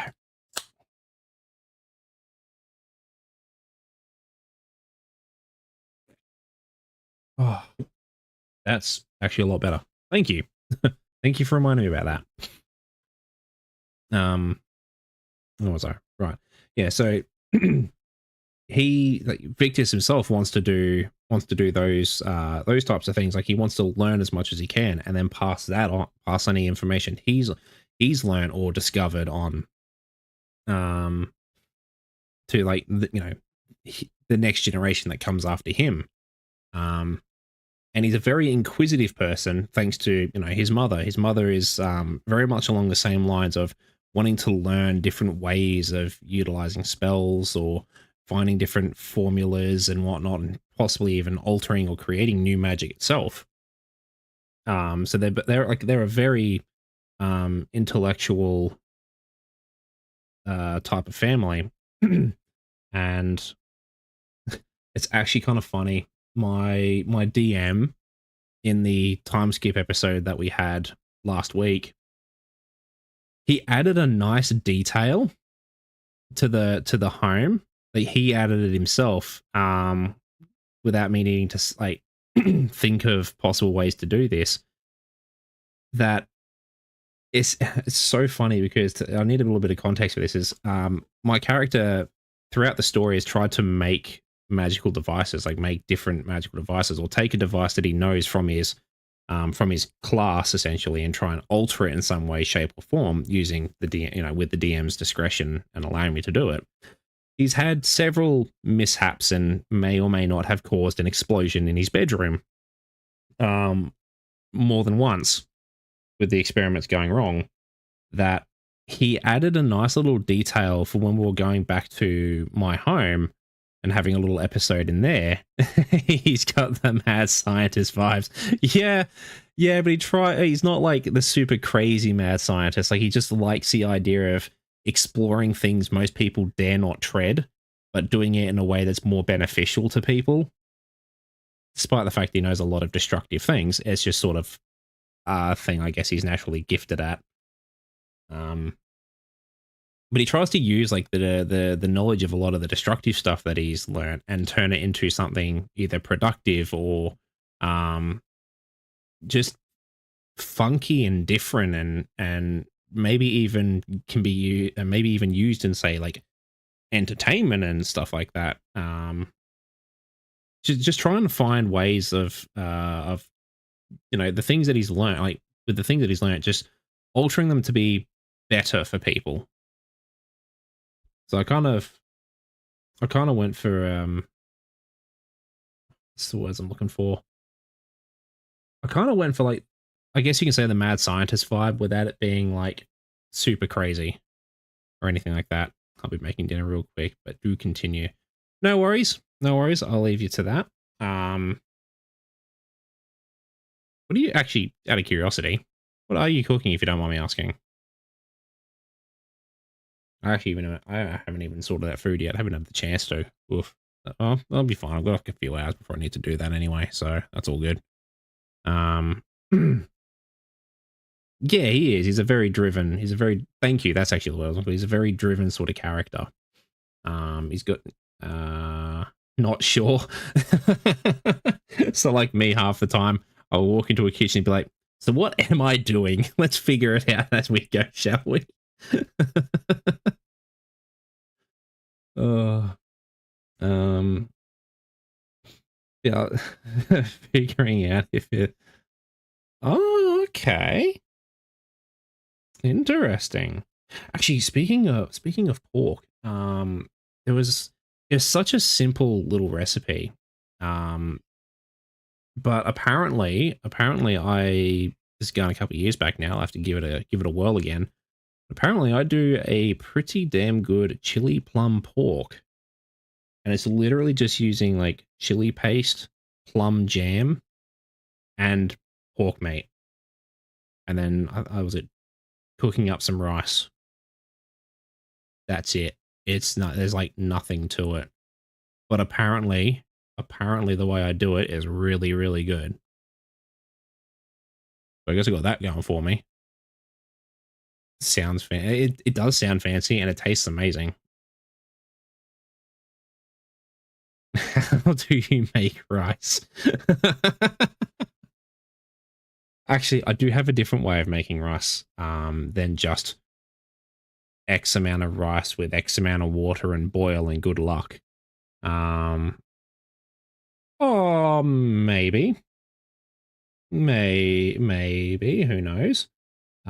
Just keep in mind that my presentation is god awful. I can't present food to save my life, but flavors aren't bad. I mean, I eat it, so it must be okay. Actually, to be fair though, I do enjoy eating a lot of like really, really good and different food. Food is one of the things that I love. I may not have all the money in the world for it, but I do enjoy it. Boiling in a pot without a rice cooker isn't good. I mean, it depends. Rice cookers are definitely a lot better. Um, but I was actually taught, I think Aussies maybe. Yeah, well, it also helps for a lot of our food is very multiculturalized. So we have like all sorts of different cuisines over here from all the people that have migrated over the generations and years. And there's like heaps of different restaurants with all sorts of different cuisines and stuff floating around. So I guess that makes sense. Actually, funnily enough, one of my favorite places to go to just explore food is down in South Australia. The city of Adelaide itself. There's an entire strip there. And I know a lot of people say go to Melbourne, but hear me out. If you get the chance, go to South Australia. Of which one's critical of food? Who's he? Oh, nice. Nice. Yeah, if hear me out. Go to South Australia. Go to Adelaide itself. Oh, nice. um, and like try and find their main strip for food. There are all sorts of different restaurants there, and a lot of them are just so good. And I don't think they're incredibly expensive either, despite it being in the city itself. Like they're pretty decent, and their food there is just so goddamn good. I mean, it also helps that they're one of the hubs for teaching hospitality. Like South Australia is one of the hubs, especially Adelaide, for teaching hospitality and that sort of stuff. I mean, heck, they even have the Barossa Valley over there, which is like I think the most renowned and like the most renowned vineyards in Australia, and has produced some of the greatest wines to have come from our country itself. I'll try asking him if I ever visit. Sounds like a great idea. Sounds like a great idea. And if anything, I suggest you give it a shot because you never know. Like you may find something that you just be like, let's try this random place, and it just becomes your favorite location now. Because there's plenty, like there's heaps of good food out there. There's heaps of good food in South Australia. Just a shame that they don't really have, apart from the Barossa Valley.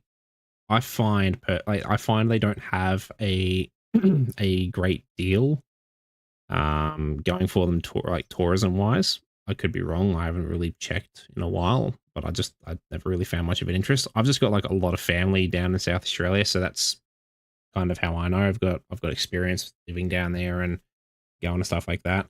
I don't know if I try wine. I've tried four. It tasted like fair enough. Fair enough.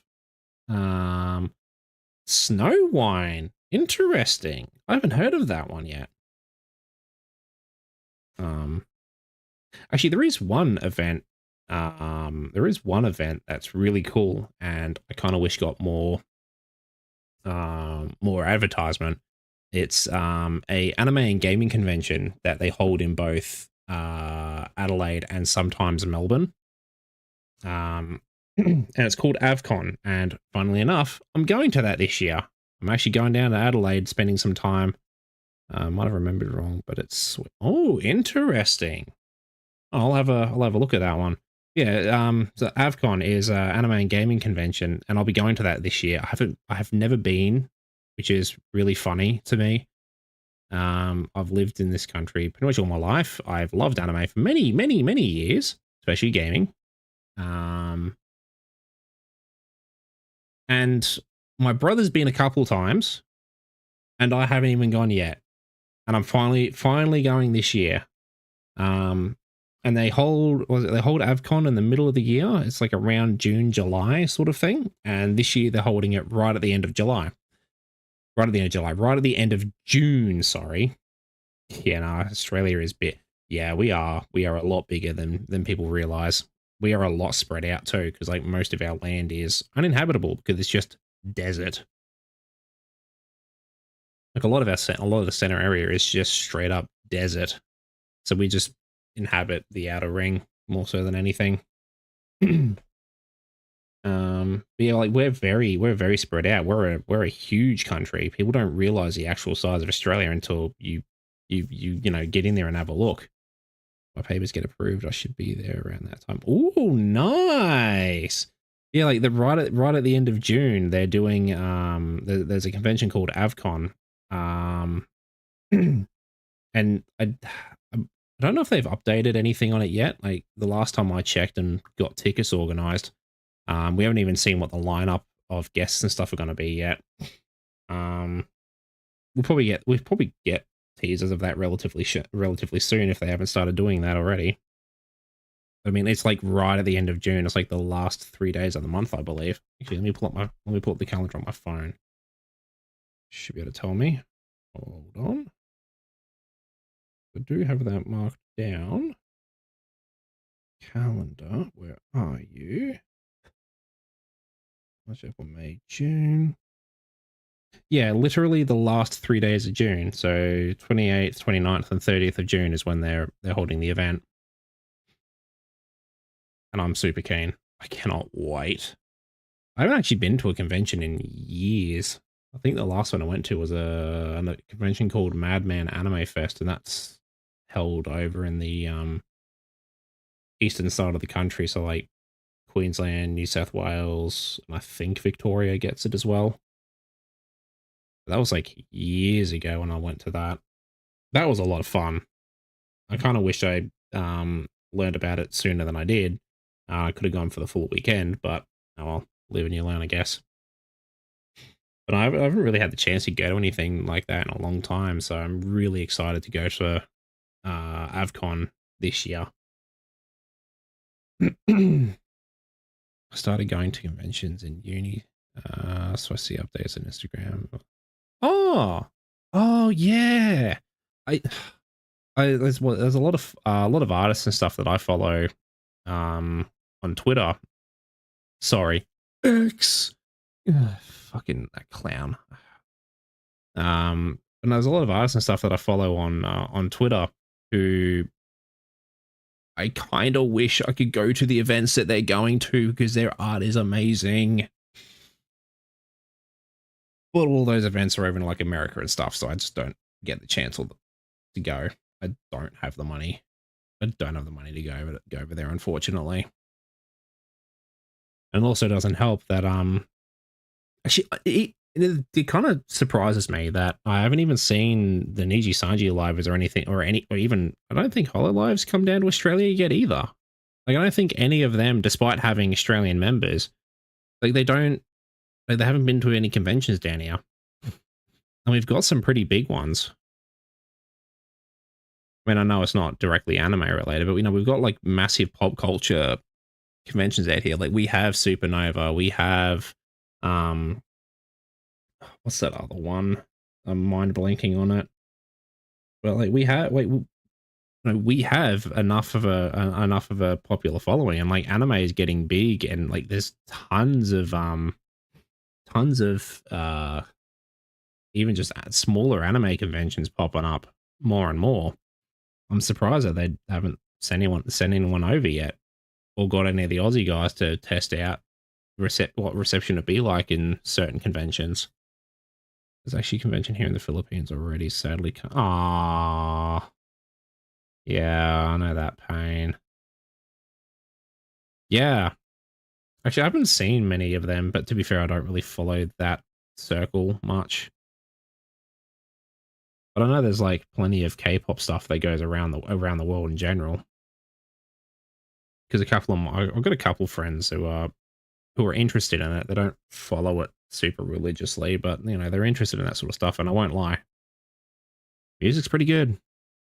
Music is pretty good. I'm in a lot of circles. I wish I could be in a lot of circles. I just haven't had the time. It's actually funny because I got heavily into the Niji Sanji circle around the time I injured myself and couldn't work. And that's just because I ended up having a lot of free time at the time. Um, but you know, outside of that, work is really dictated what a lot of what I can really do, sadly. Which I'm hoping to break that up. I'm hoping to over the next couple of years break everything up. Waiting for my group Ace to visit. Ooh, yeah. I'm actually waiting on my favorite band to finally come and do a show in Australia. Um, they've been down here, and this is the part that I'm kind of glad that they recognize that this country, like they recognize that they've got fans in this country, and you know they've even said that themselves. They love the country. Like was it Sonata Arctica is the name of my favorite band, and like they visited and had a holiday here, and they say they love the country, but like they haven't done any shows here, and I really wish they would. Like the closest they come is Japan. Like that's the closest they've come to being in Australia, and it's been in Japan. And I'm just like, oh, guys, can you please just come that little bit further, please? Oh boy. Well, yeah, it's like it's funny. Like things are definitely changing. We're getting a lot more. My group has gone to Russia, and they were. Oh wow, interesting. That's actually really cool. Tends to be like that. Yeah, yeah. But I think like things are definitely like times are changing, and you know more and more. Uh, what we originally, I guess, what you can say, what we originally thought wasn't super popular is now, you know, that has exploded in popularity and is now going practically everywhere. So I guess it's just a matter of time before these groups will eventually do shows in our countries, and I really hope they do, even if it's just like one, just to see what it'd be like. I would love for that. I would love for that because I want to go off. Yeah, I know, right?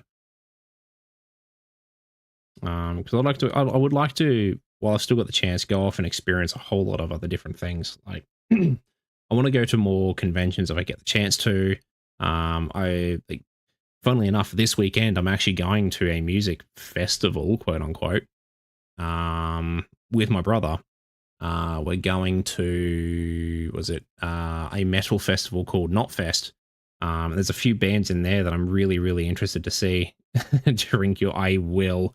My brother went last year, and yeah, he's got a full plan on the fact that we're going to be having a case of water to for you know each person's going to have a case of water because we're going to need all that.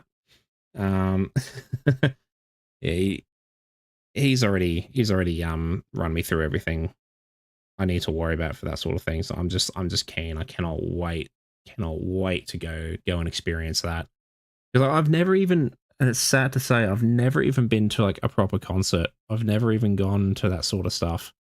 And my first essentially concert is going to be a full on festival, and I cannot wait. And that's literally this weekend. I'm so excited, and I'm just oh, that's going to be so much fun. There's gonna be so much fun. I cannot wait for that. Enjoy it and be here. Yeah, nah, we shouldn't have too much of an issue. We shouldn't have too much of an issue. My brother had 0 issues last year, so I'm expecting it to be pretty much the same thing. Yeah, the main thing is trying not to die to sunburns, and trying not to run out of water is going to be the two things we need to worry about. Because we're going to be keeping, apart from the bare essentials, we're going to be keeping a lot of our other stuff at home, so there's no risk of losing those, because we've got family that's going to help us get to the venue and from the venue.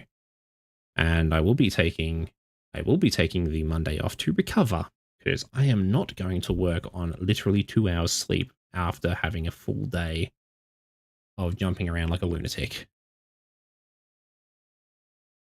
Wear sunblock and a hat if you can. We'll see. I will say yes, and then we'll see. I am notorious for suddenly forgetting that on the day. Yeah. Oh, I find it funny now that I think about it. The way Aussie's done. Yeah, it's okay. I'm sorry, I forgot to send you a message about it the other day, yesterday too, because I did read that. I did read that message. It's funny that you say that, because we literally don't like do half the stuff that we should be doing to protect ourselves from the insane sun that we have over here. Despite the fact that we do have what is known as a slip slop slap program, which is all about recommendations on how to keep yourself safe in the sun and not get sunburnt. Slip on a nice slip on a long sleeve t-shirt, wear some sunscreen, yes, skin cancer. Yeah, this country is notorious for it. It's quite bad.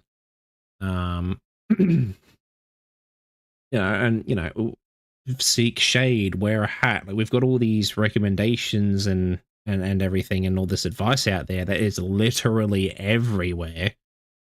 But our Aussies just go, I'll be right. I've lived in the sun for a while. I got burnt last week. What's the worst that can happen this week? Kind of thing. Like, we're all really bad for it.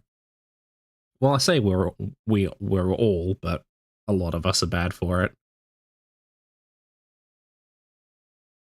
You can make hats fashion. Oh, we'll see. I mean, was it last year? My brother was showing me a couple of photos and videos. There's like plenty of people wearing all sorts of different things.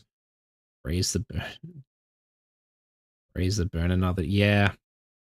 If the sun hasn't already done that itself on the first time around, it might do it again this time. Who knows? Was it even it's actually funny. I feel bad, but at the same time, the typical Aussie in me was just like having a bit of a giggle. But I felt bad for my former boss, and this is to show how bad the sun can be sometimes. Like, he doesn't burn. He doesn't really get sunburn at all. Don't forget to put some on the back of your neck. Yeah, no, I definitely will. My boss doesn't get burnt at all, right? But this one time he went to the beach, for whatever reason, he came back with this insane burn. Like, it was so bad, he actually went to the hospital to get it checked, just to make sure it wasn't anything like super serious and whatnot. And the crazy man himself then came into work on the Monday after he got burnt. It was not so. But typical Aussie in me was just like giggling at him, being like, "You're an idiot. You know what? You should have known, like, the one time." You just go, "Oh, nah, I should be right this time. You'll get burnt and whatnot." Like, typical Aussie banter nonsense. Yeah, we are like that. But at the same time, I'm just like, geez, dude, that's actually really bad. Like, I could see it was bad. He was like hunched over a little bit, trying to do what he can at work and whatnot. I'm just like, bloody hell, mate. What are you doing here? Go home, get some rest, make sure that shit's good. um, yeah, like the sun over here is no joke. I won't lie. It's pretty full on. Um, especially in the more like northern areas like Queensland, bloody WA, like parts of WA, the Northern Territory. Like that's just the sun in those locations is insane. People say I'm fragile. I got a rug burn from falling onto the carpet for a second. Yeah, friction burns. Friction burn. Oh, friction burns are very different. Friction burns are very different to general sunburns. But yeah, like I've done that one. Actually, speaking of weird little incidents like that, I've got a bruise on my arm, like on my inner arm, and I have no idea where or how it happened. I was at work one day. I was at work one day, just minding my own business, doing whatever, and then I look down at my arm, and there's just this bruise there. I'm like, where did that even come from? What did I even do? My friend doesn't even ask me if I'm okay. It's just asks how it happened. I was just like the inner part of like my upper arm. I don't even like it doesn't hurt or anything. It's just there. I don't know. It just happened. It was so bizarre. Like I said, I was just at work and I'm just doing whatever, going about my day, and I just so happened to like look at my arm because I was stretching or something, and I've gone, oh, the hell did I do that? How'd that happen? Poke it a couple times. I was like, whatever, and then go back to work. Oh, I get that because I have. Oh, oof. Yeah. Oh, I was going to ask if you have monthlies or something. Um. Not sure. Is it weird if I say I don't know? Jokingly. Ah, no. Ah. Um. Depends.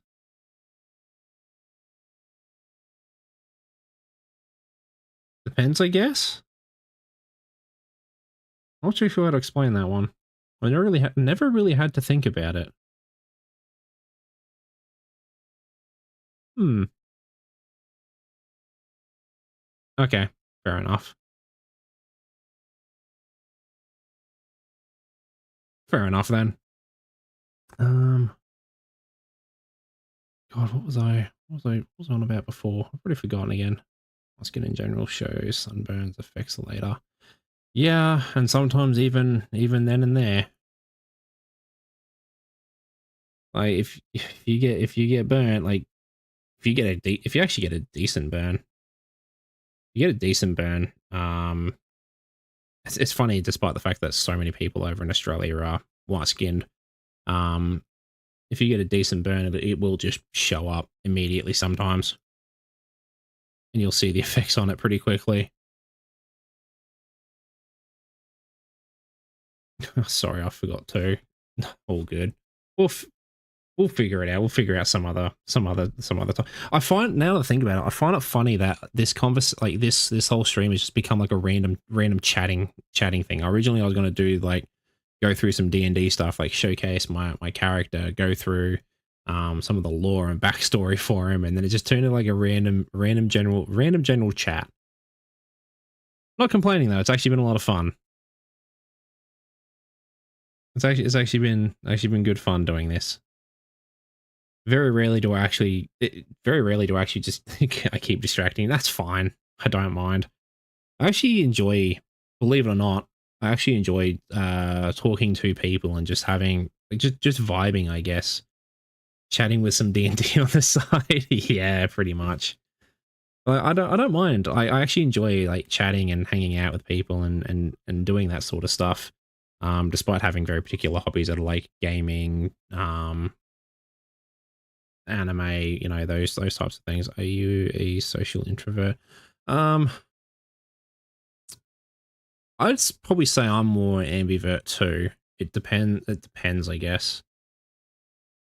Because like I do enjoy going out, talking to people. Part of my issue is I haven't really had great experiences earlier on in life, but now I'm learning to do more and get out there more and do more things. Um, if anything, I'll probably say I'm more shy. I'm more shy at first, but once I start talking, apparently I don't stop and I can talk under wet cement. So go figure. Apparently, when I'm allowed to, I have a lot of energy for this type of stuff. So let's call this as friends. I'm introverted but have an extroverted person in action. That even in the grave, probably. I feel sorry for the poor people that might come past my grave and still hear me yapping, despite the fact I've moved on.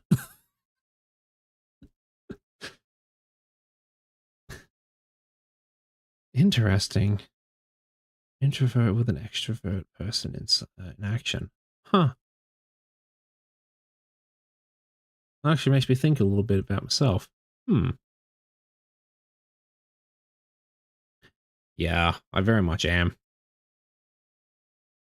I'm actually quite surprised though, despite the fact that I can be incredibly shy. Like I said, once I start talking, it's almost like a switch is flicked and I'm a very, very different person. I developed social anxiety because of COVID. Like, yeah, that sucks. Yeah, mine is sadly, it's going to be a bit of bit more, I guess, storytelling and sharing from my personal experiences. A lot of my shyness and whatnot has come from, I guess, my childhood. It wasn't. I'm not going to go into details or anything, but like it wasn't good. It was very much the bad, not great family sort of thing. Despite the fact that I'm actually very, very close to both my mother and father, not their fault that a lot of it happened. Um, it's definitely not their fault that a lot of stuff happened in, I guess, in my childhood. That's all other details I don't need to share. No, no, it wasn't bullying. No, it wasn't bullying. It was other factors. But yeah, my childhood wasn't great, and because of that, um, I developed a lot of like social awkwardness and shyness and stuff like that. And I didn't really express myself. Um, I never experienced it. Oh,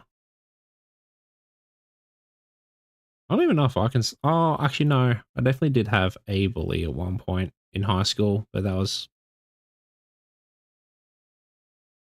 was interesting.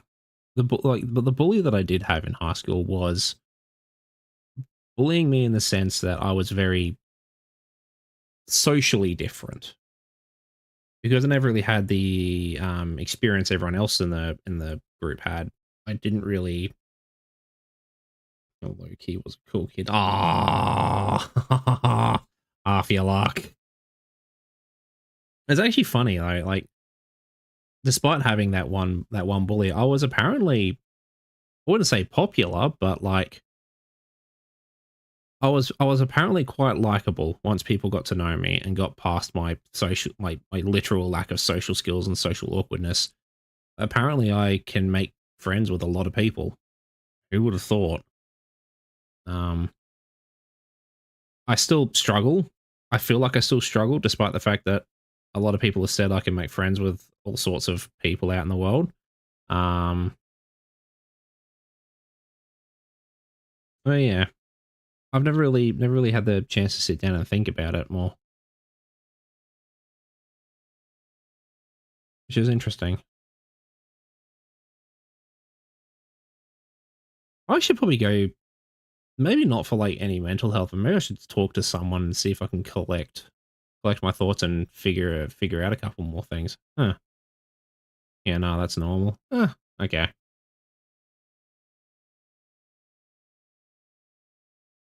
Well, I feel like I've got a lot that I still need to learn about myself. Socializing is a learnt skill. Yeah, true. I never really got much of a chance to do that, sadly. Actually, another thing that I'm kind of, I feel like I say I got robbed, but it's more so that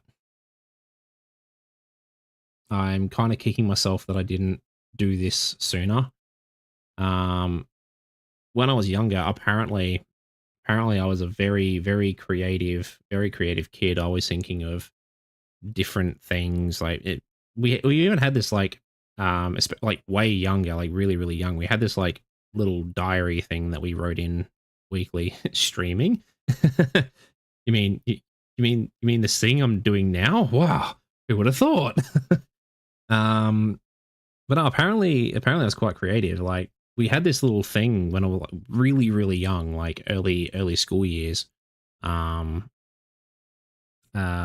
we had this like little diary, this little book, and we could either write things that have actually happened in the week, or just like little stories that we think up or have heard.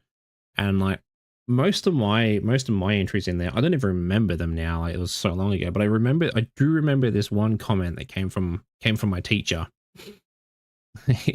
He's got a talent in creativity, Your Honor. Funnily enough, that's almost the line that my teacher. Well, I guess that's the gist of the line that my teacher used. Like one parent teacher interview that happened. My teacher actually said that I've got a very active and creative brain, and they feel that although it may not be a potential career choice, being realistic here, at least try and get him to develop that skill. Apparently, I had a very creative mind as a young child, but sadly, it wasn't my parents who said no to it. It was some other people that were unfortunately stuck in my life for several years. Um, they were stuck in their ways and were very much like, no, any sort of arts and creativity is just a waste of time and effort. This person needs to learn to be nothing but academic and focus on being incredibly successful. So I didn't really, yeah, because natural talent needs to be trained. Yeah, yeah, definitely. And like, I feel like because at such a young age, being denied that opportunity, like, I love like creative stuff. Like painting in particular, like weirdly enough, painting was one of the things that really made me realize I love that type of stuff. Funny you say that because my project is related to creatable industry. Ah, true. Graduation thesis. Ah, neat. Oh, nice.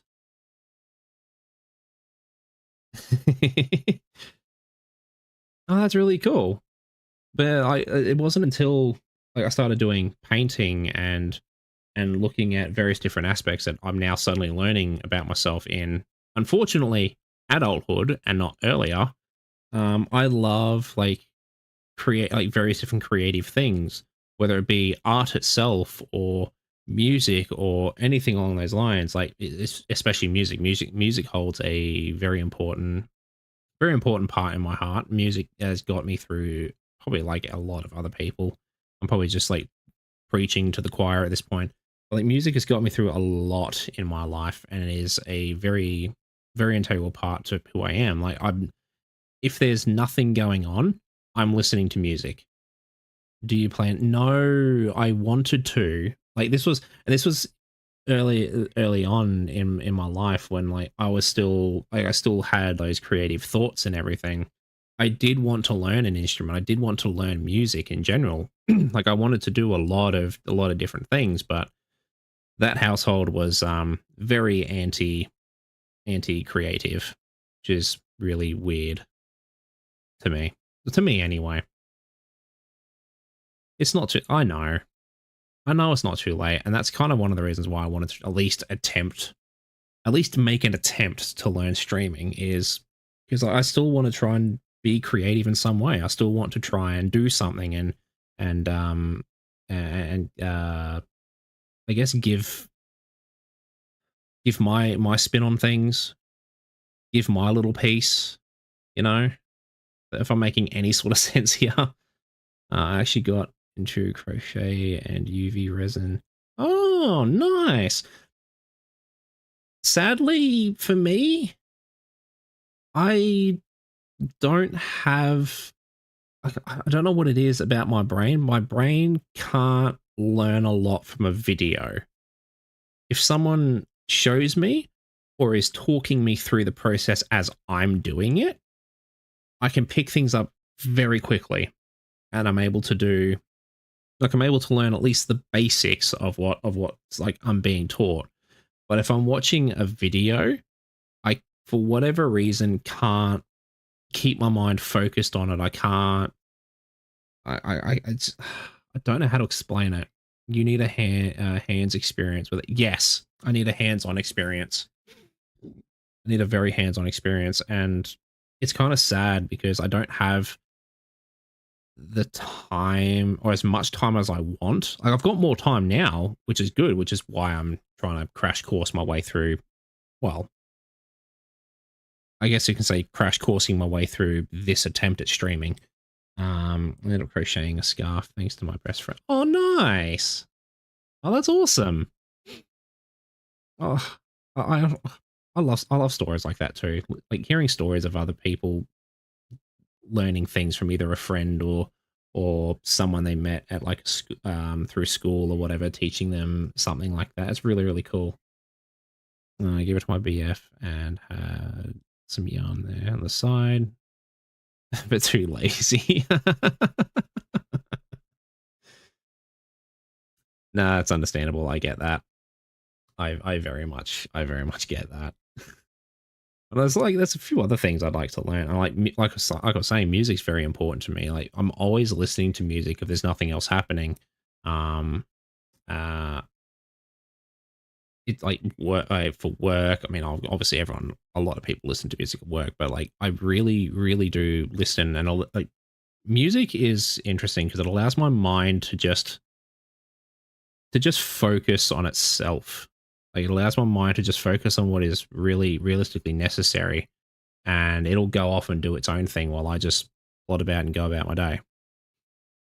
So music's like a very a way for me to, I guess, either mellow out or go through either certain emotions that I may need to process in some way, shape, or form. So yeah, I love music. I love music for that. Apart from the fact that it just sounds amazing, because obviously I wouldn't listen to it if it didn't sound good.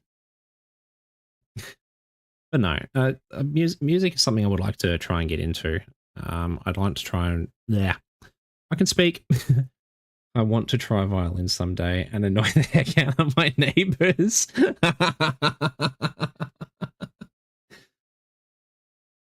Honestly, that sentence speaks to me, because I wanted to try and get into, maybe not so much violin or anything like that. Is there an instrument you want to pick up? Weirdly enough, if I wanted to learn anything, if I had to learn one instrument, I would probably go like the bass guitar. I don't know why. I honestly don't know why. I just like, I guess I just like the bass guitar, I guess. I don't know if it's something like the types of sounds that it has, or what it adds to the music, or I don't know what it is. A lot of ladies like the bass guitar. Huh. Interesting. I mean, I know a lot of people like idolize a lot of guitarists and stuff. Lamau, Cherry. Oh god. But I know, yeah, it's funny that you say that though, because like a lot of people do idolize um, idolize like guitarists and bands and stuff. Um, but like funnily enough, the bass guitar is normally the unsung hero of most music, most bands in particular. Without it, it just there's something weird. Yeah. Is that the slaps or something? I don't know. I don't know enough music terminology despite like being super interested in it. I tried doing some like research and learning little bits and pieces, but just nothing was sticking, mainly because, I'm trying to work off of videos and stuff here. It doesn't quite work for me, sadly. But my mate actually does both guitar, like electric guitar and bass guitar. Um, but I don't know what it is. Like, yeah, sometimes the low hum, the low growls that you can get from them, or um, was what was your favorite band and some of your favorite songs? My favorite band. All right, yeah, my favorite band, Sonata Arctica. They are, believe it or not, they're from Finland, of all places. Really, really cool, actually. It's cool. It's cool to listen to some Finnish metal every so often. And I tried piano as a kid, but I think it's normal for Asian kids at this point. I think that's pretty normal in general for well, at least over here in Australia, it's definitely normal for a lot of people to at least learn piano through basic music that is taught at like primary level. Um, a lot of like that is the main instrument they teach people. The piano is, but yeah, well, the keyboard in particular, but it's all rigged up to be piano recorder. Recorder is actually, if that is done, it's not done everywhere, but if that is done, that's normally taught in like, I guess, uh, what would be kindergarten. We call that something different, and we've changed the name of it like every bloody 7 years, so I've forgotten what they even call it now. But no, a lot of music in our primary education is actually um done through like pianos and keyboards and stuff. I have horrible breathing. So weak. I just accepted that I generally. Huh. That's a shame.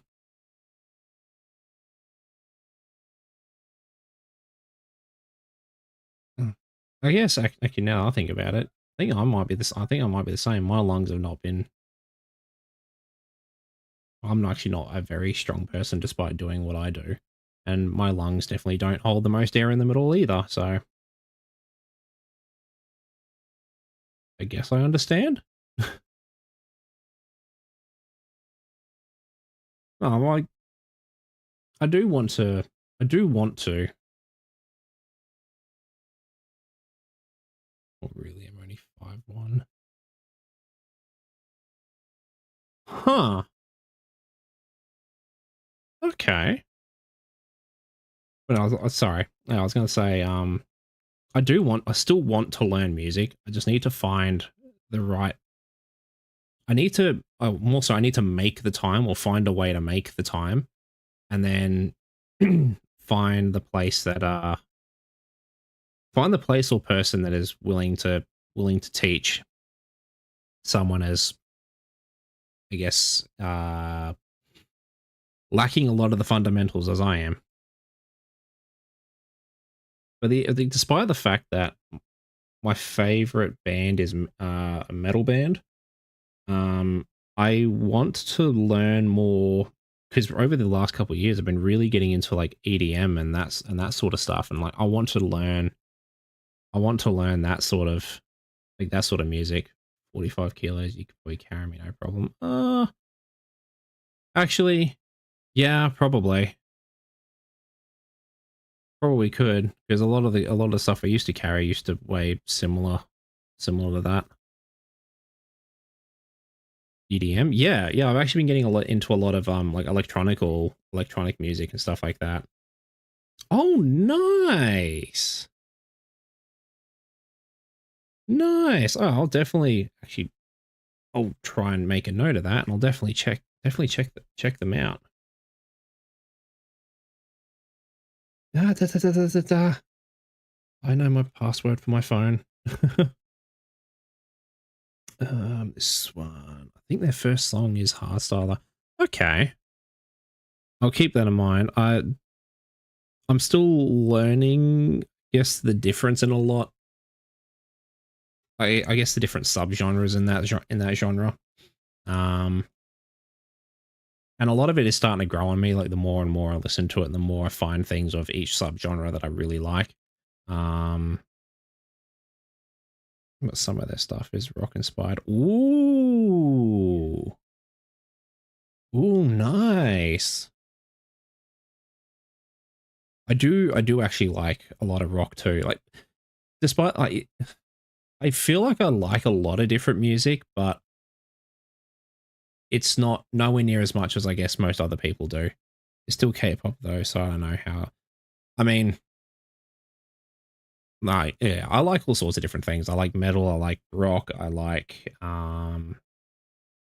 EDM, I like especially some of the old school rock as well. Like it's what my dad used to listen to, or he still listens to. 'Cause like I grew up on a lot of the old like the older Aussie bands or a lot of the old school rock music.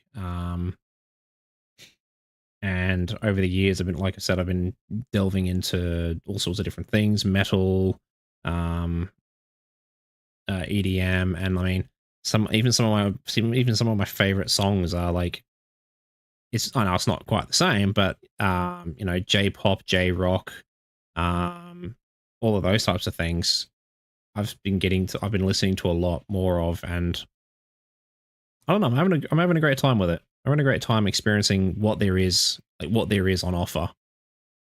But yeah, if I was to pick an instrument, I would probably learn the bass guitar. But otherwise I would love to go into like being a DJ and doing that sort of stuff.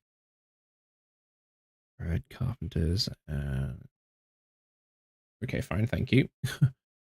My dad has the CDs on loop in the car. Ooh, nice. Yeah. Was it my dad used to listen to a lot of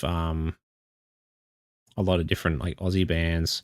He didn't mind like AC/DC and stuff like that. It wasn't like quite his cup of tea, but he loved oh, it's just the names I don't quite recognize, if that makes sense. I wouldn't say it's too old, but it's probably stuff that I don't recognize because it probably wasn't along the lines of what my dad listened to.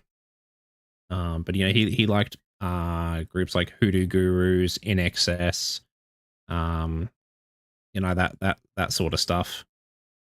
Um, forgotten. Oh, why have I forgotten his name?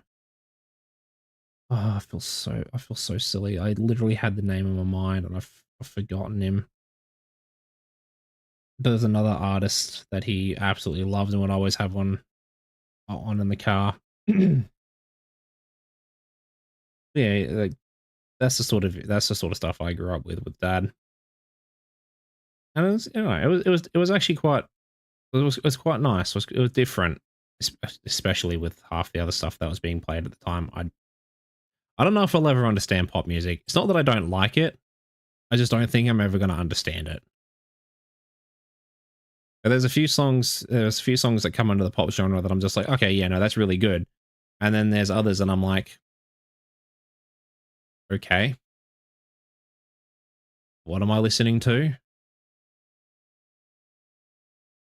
So I don't know. I don't know. Maybe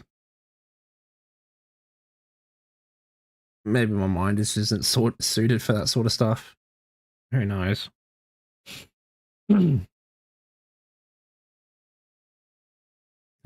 Philippine bands are a lot. Eraserhead. Ooh, Orange and Lemons. There's one more I'm trying to remember. Okay. Okay, that's fair. Must be. Actually, I can't even say it's an Aussie thing because Yeah. But no, okay, yeah, that's fair.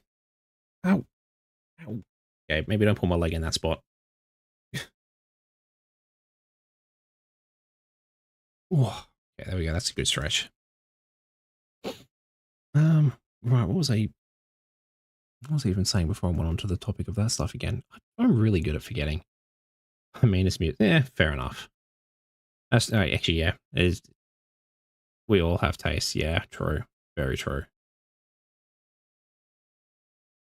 Very, very true.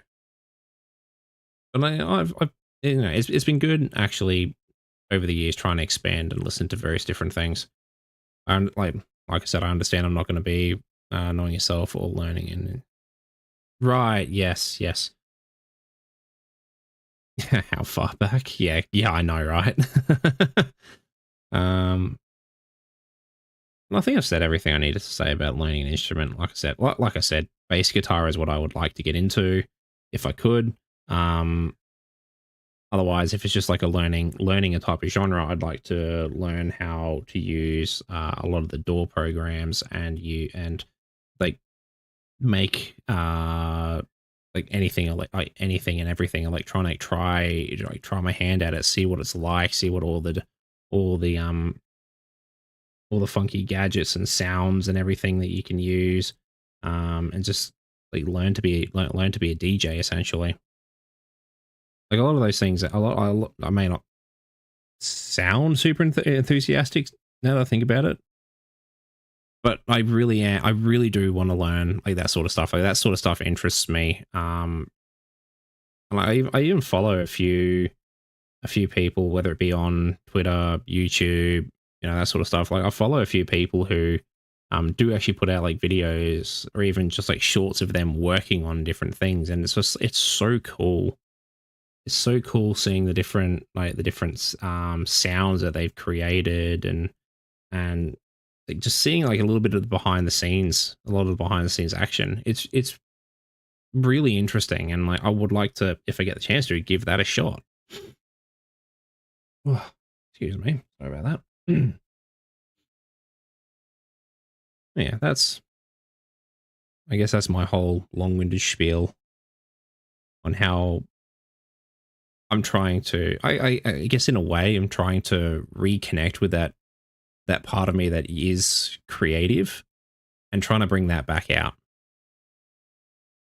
because I know that's been buried in there for quite some time, and I want to try and I want to try and bring that back out. And like, it's funny because D&D is definitely allowing that to happen as well, because like there's a lot of imagination that goes into it. There's a lot of like trying to creatively express various different things. You don't have to do all that sort of stuff. Like a lot of groups and a lot of the books are just like you don't have to like go into super detail or anything, but it's been good being able to just try and get creative with it, try and express various different things with D&D. That it's allowed me to, I guess, start like it's chipping away. I guess it's chipping away at trying to bring back the old creative mind that I used to have, and I want to try and be able to. I want to try and learn, I guess, that side. Get the creative brain juice flying. Yeah, pretty much. Pretty much. Like there are times where I've thought about various different things and getting and like creative ideas, whether it be like particular sounds or stuff that I've heard in a certain rhythm outside of like in the outside world and just gone, ooh, uh, can you send links? I don't remember if I set that setting or not. I don't remember if I did. Probably didn't. So I might just for now say no, and I'll have a look at that one afterwards. Just for future.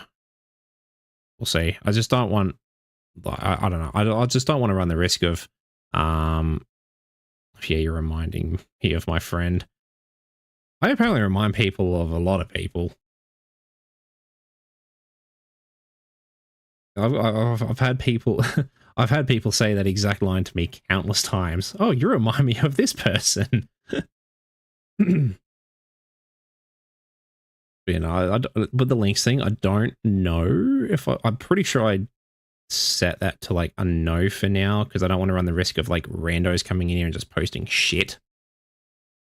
When we were in high school, she would experiment with soundboards and oh, nice. So one of my mates' brothers was exactly that. Like all through high school, they did not necessarily your character, but oh, okay, okay. I get what you're saying now. Orange in bio.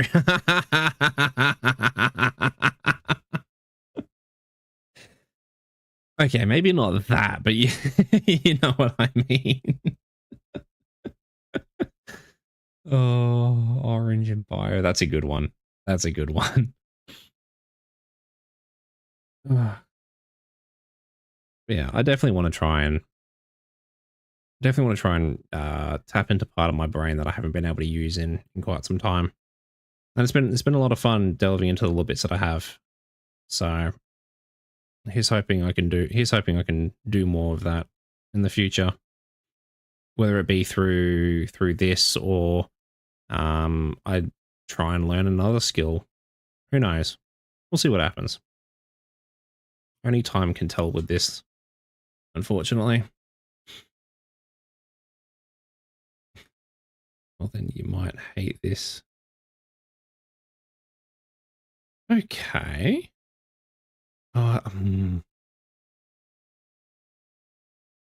bring that one up on my phone real quick. I'm not going to play it, but I'll bring that one up so I know.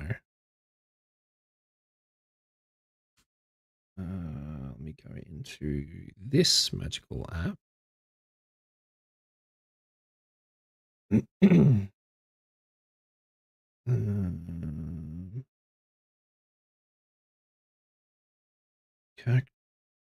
Cactus, yes. And then we'll go here. This stream is not sponsored by Spotify. Funnily enough, I use the one that people don't like, YouTube Music, because I've got YouTube Premium, and I just thought I may as well use that while it gives me free, well, quote unquote, free things like what Spotify offers.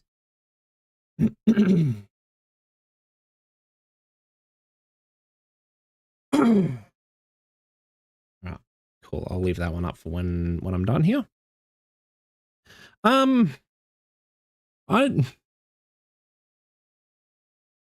guess because I've been using it so much, I'm biased to say yeah, but like I don't know. It really depends. The main reason I got YouTube Premium is I was cracking the shits at all the adverts.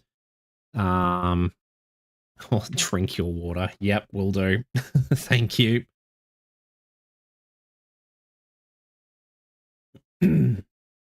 Oh, that's better.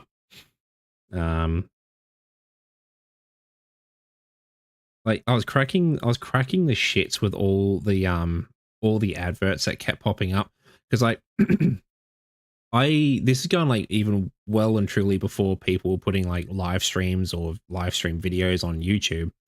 I just cracked the shits at the amount of adverts that were on through some of the videos I was watching because I don't like I'm not the kind of person who will watch I say I normally don't, but there's a couple times I'll watch like the really short like 20 minute videos depending. But like I like to watch things that are at least an hour long when it comes to like YouTube videos and stuff like that. And I fucking hate YouTube for it. The amount of adverts they try and stuff into there. It's so annoying. If you keep streaming, you need a water emoji. 100%.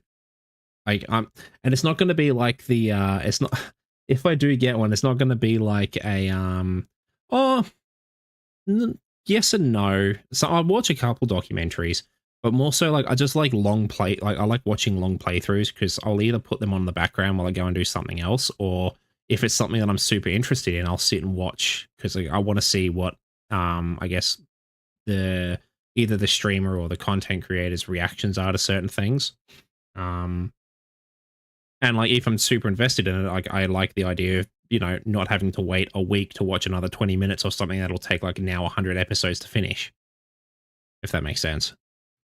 I don't know. I've just got I like watching longer sort of videos for various different reasons. But yeah, the water emoji.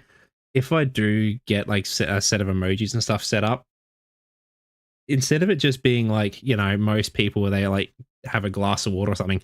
No, I'm gonna need someone to have like a keg of water just drowning me in it because I will easily forget to drink water.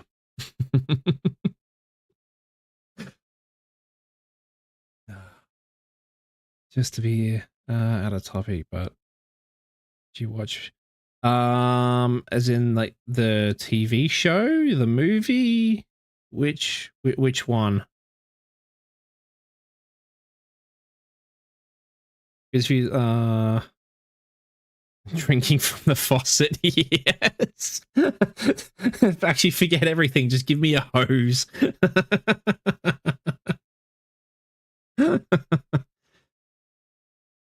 Yeah, it was like I think it was like a cartoon or something. But if you, I don't know, there's, I didn't really delve into it. But if you're talking about like the recent Barbie movie, no, I haven't seen that. To be honest, I wasn't super interested in it. I did go and see, however, I did go and see Oppenheimer around the same time that movie came out, and oh my god, that movie was so good. That was so well done. You mentioning Premium reminds me of it. Huh, okay. Interesting. You know, I saw Oppenheimer and that was so well done. Like I get that, especially being from a defense family, I guess I've seen the other side of, you know, what gets taught to people through various different forms of either media or schooling and stuff. Um, I do get that the full like the story, despite it being relatively accurate, isn't like 100% accurate. But apart from that, like it's still a phenomenal movie, very well done. Um, and it really did show they really did a good job at showing like the emotions that would have been going through around that time. And um you get to see like not like you get to see, I guess you can say, real time, like going through the different stages of this guy's life, and you get to see how everything shaped him into the way that he was, and even that particular moment really really like how it changed him as well. It really showed they did a really good job at capturing like his story, and it was so cool. I mean, it also helps as a kind of sciencey movie, so it was kind of cool learning, well, learning a little bit. I don't know. I just really enjoyed it. I like a lot of like things, especially if there's like some wartime stuff in it, even if it's just like a small note. Like a lot of movies that are able to incorporate that properly through either the story or going back through someone's life and who's had either some sort of military interaction or something of crazy scale, like Oppenheimer's story. It's do I like history? Yes, actually, I do. I'm one of the maybe not all types of history, but I do like history. I do like learning things from either history docos or various different accurate depictions of what it would be like to be in those types of scenarios. I do like a lot of that sort of stuff. Actually, there was time when I was younger and still living at home. Um, me thinking of places you could visit here. I mean, I would like to travel the world more too. I would like to travel the world because I've been to two places. I've been to both America and England. Um, talking about how I should have been in tourism.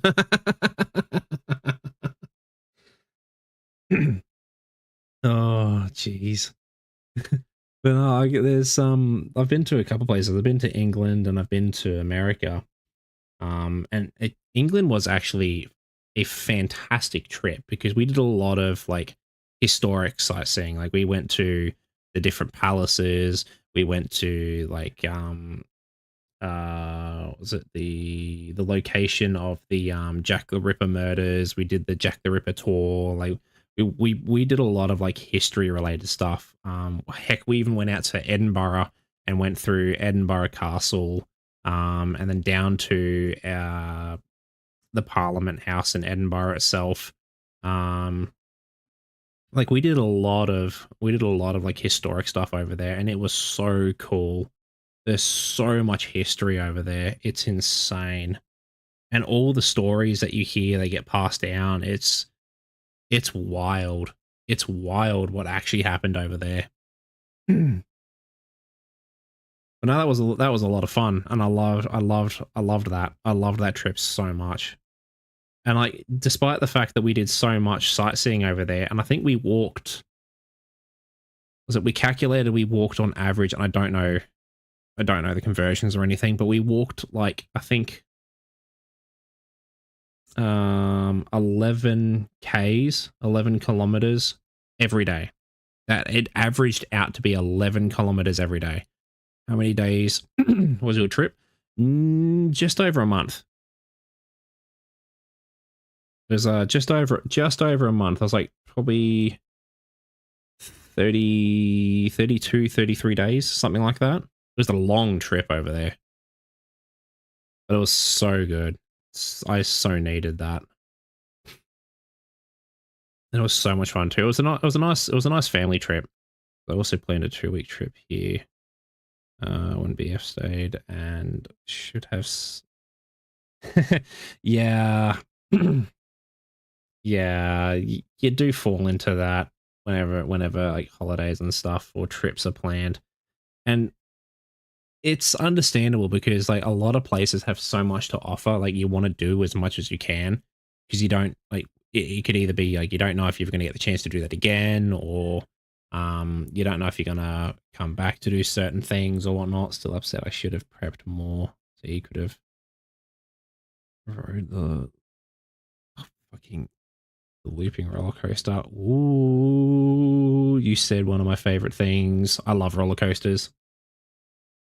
I love roller coasters. Every time I go to a theme park, I have to ride every single roller coaster that's there. I don't care if it's like rated awful or not. I just have to. I just have to be on it. I have to ride them. Actually, there's one. Yeah, actually got a. It was actually a couple. He got to ride a coaster for the first time here. Oh, nice. Oh, I hope he enjoyed it and didn't think it was the most terrifying thing in the world. Because I personally love roller coasters. They are so much fun. So we got one. Nice. No, I always start with something. I always start with something simple. Cool.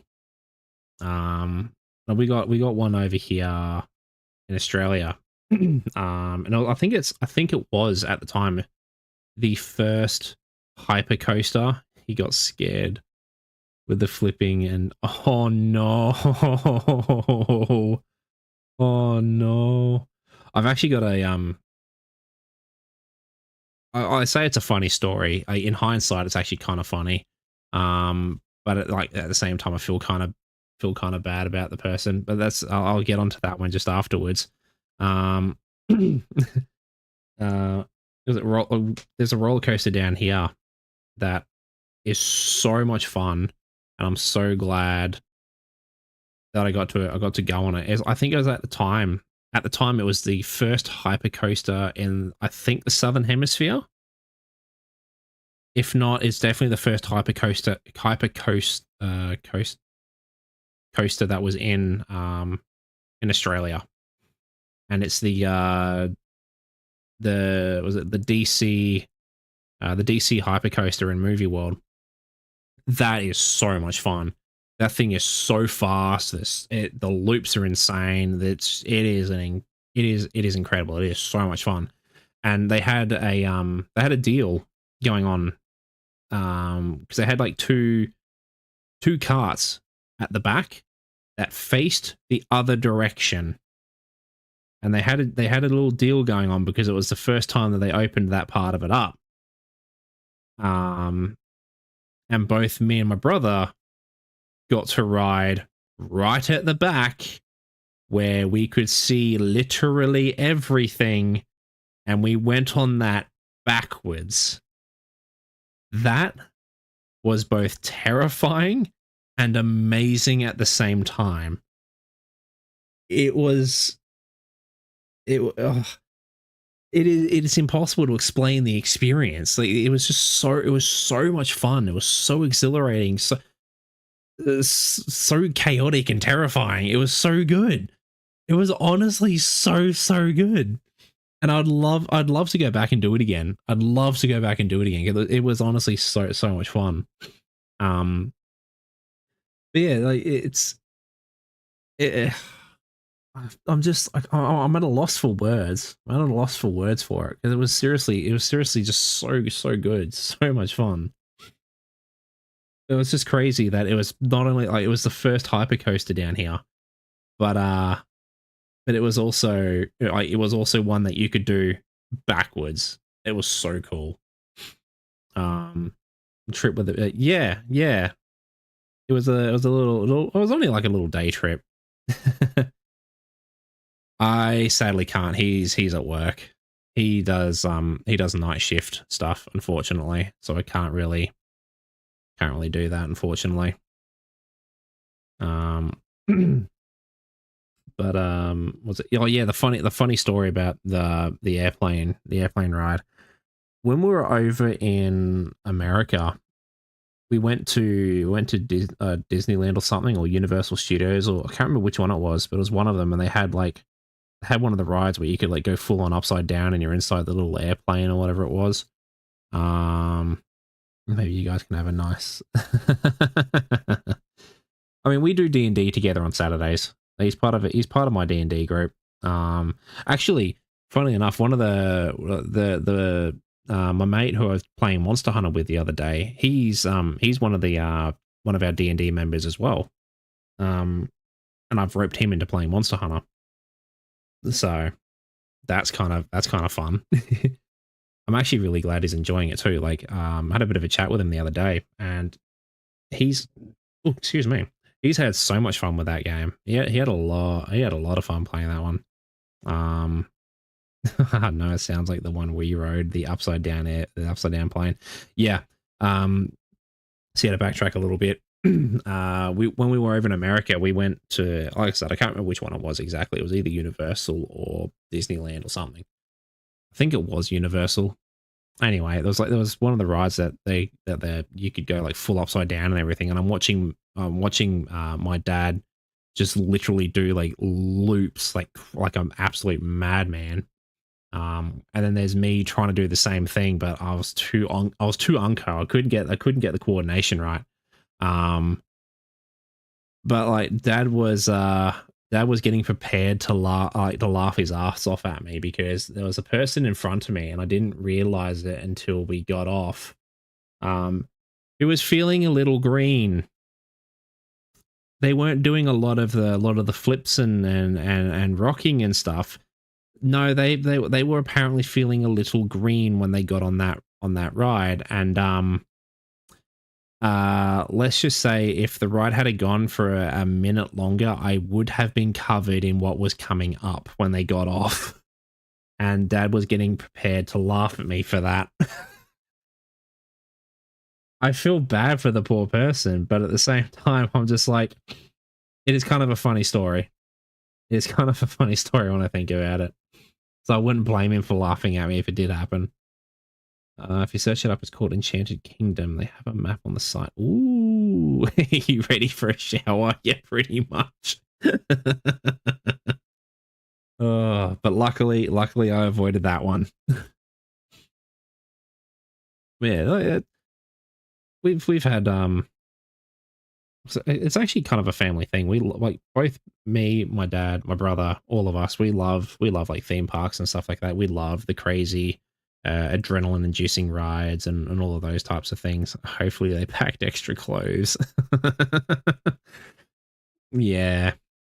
I mean, we ourselves packed extra clothes, so we weren't too far from the where we stayed in our hotels, we actually weren't too far from either of the parks. So that was good. So if something did happen, we could easily get back to one of them, no worries. Um, I kind of wish I could do the America trip again now that I think about it, because I didn't get to experience it properly. We got like really, really sick when we went over there. Our park's a baby. I mean, it all depends on the location. Each place has a different theme and feel to it. So it may not necessarily be like or Movie World in particular has a lot of like adrenaline inducing rides, but there's other parks over here that aren't like that crazy or anything. If you ever go visit Hearst Castle, I'll keep these in mind. I'll try to look them up if I get the time a bit later on. Oh, nice. I am as it's funny. My brother says I'm allergic to water whenever it has to touch my skin, because like I'm not a fan of like pools and and stuff like that. But like I love water parks. Like we have one in Australia. That is, we've actually got a couple in Australia. But the two that I really like are in, once again, Queensland. They are, was it Wet and Wild and White Water World. They're the two water parks that we have up here, and they're a lot of fun. I love like water slides and water parks and stuff like that in general. They are so much fun. But like I don't do pools and beaches and other things that are apparently every Aussie loves. So go figure. You know, I actually quite like a lot of the theme parks up here, and I really should try to, well, save the money to go and do a small day trip to one of them again. The reason we couldn't ride the loop coaster was because he got soaked in one of the rides. Oh no. Oh. I mean, I know how to swim. I don't know. I just don't see the appeal, or I just don't like pools, I guess. I don't know. I'm weird like that. Well, I say I'm weird like that. I'm weird like that because every Australian loves the pool and the beach, apparently. Just like I'm apparently the same for not liking to go out to pubs and clubs and stuff. Apparently that's a very popular thing out here, but I'm just like, no thanks.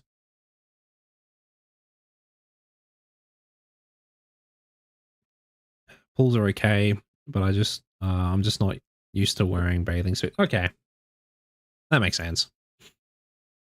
I don't really have much of a bathing suit. I just wear like board shorts and a t-shirt or something. Clubs scare me because I want it. Yeah, same. I've been in a few pubs. Like I've done like Christmas parties with former and like my other jobs that I used to do. Like I've been to like Christmas parties and stuff, and we used to go to a couple pubs. That wasn't too bad, but like I'm not the kind of person who will go out, or I don't like see the appeal and like the want to go out and do um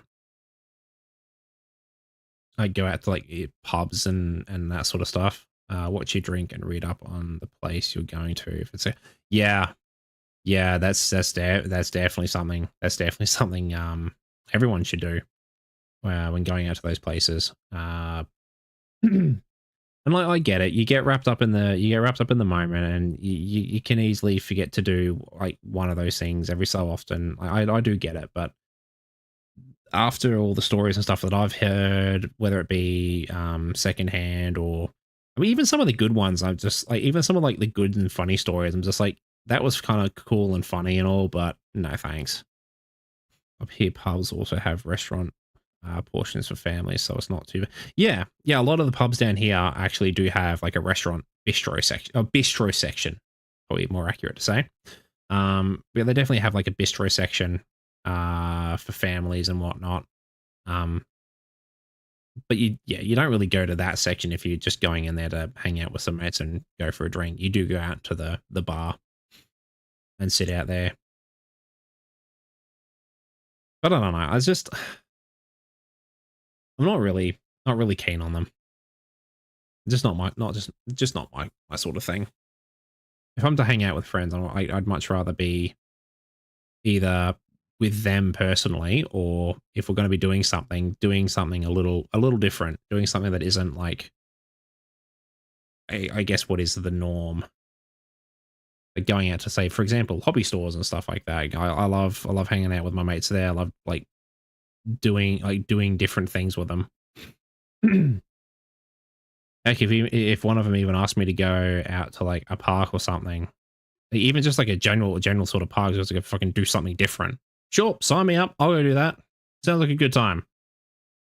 It's just like, I don't know. I just like hanging out with my mates. Despite the fact I don't like going out to the pubs and doing that.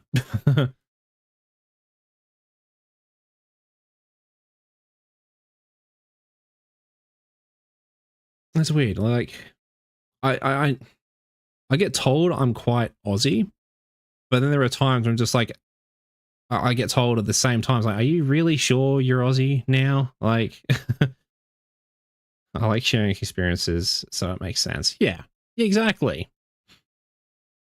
Oh, nice.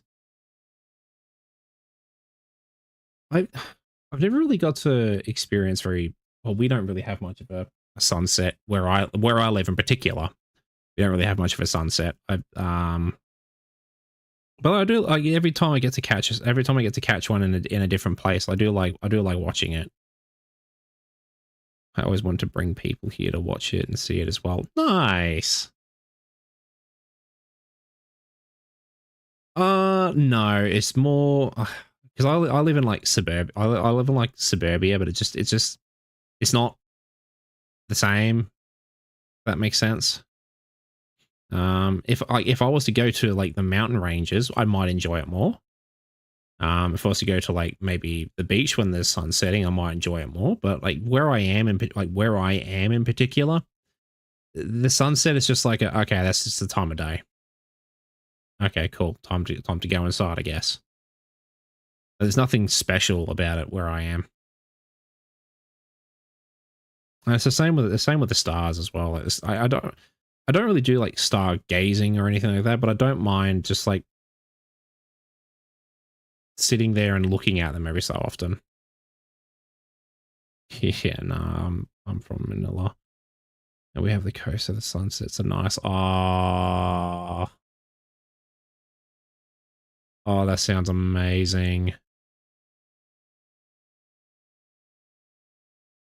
Coastal sunsets are really something. I will say, like, there's a magic to that, and I love watching that if I get the chance. Actually, speaking of, I got to see through one of the jobs that I was doing when I was a painter. We were doing a fucking massive mansion out on like beachfront mansion too. Like we were doing this massive beachfront mansion out at one of the beaches here, and we got to, because the bloody Sparkies wrecked the ceiling and completely ruined it.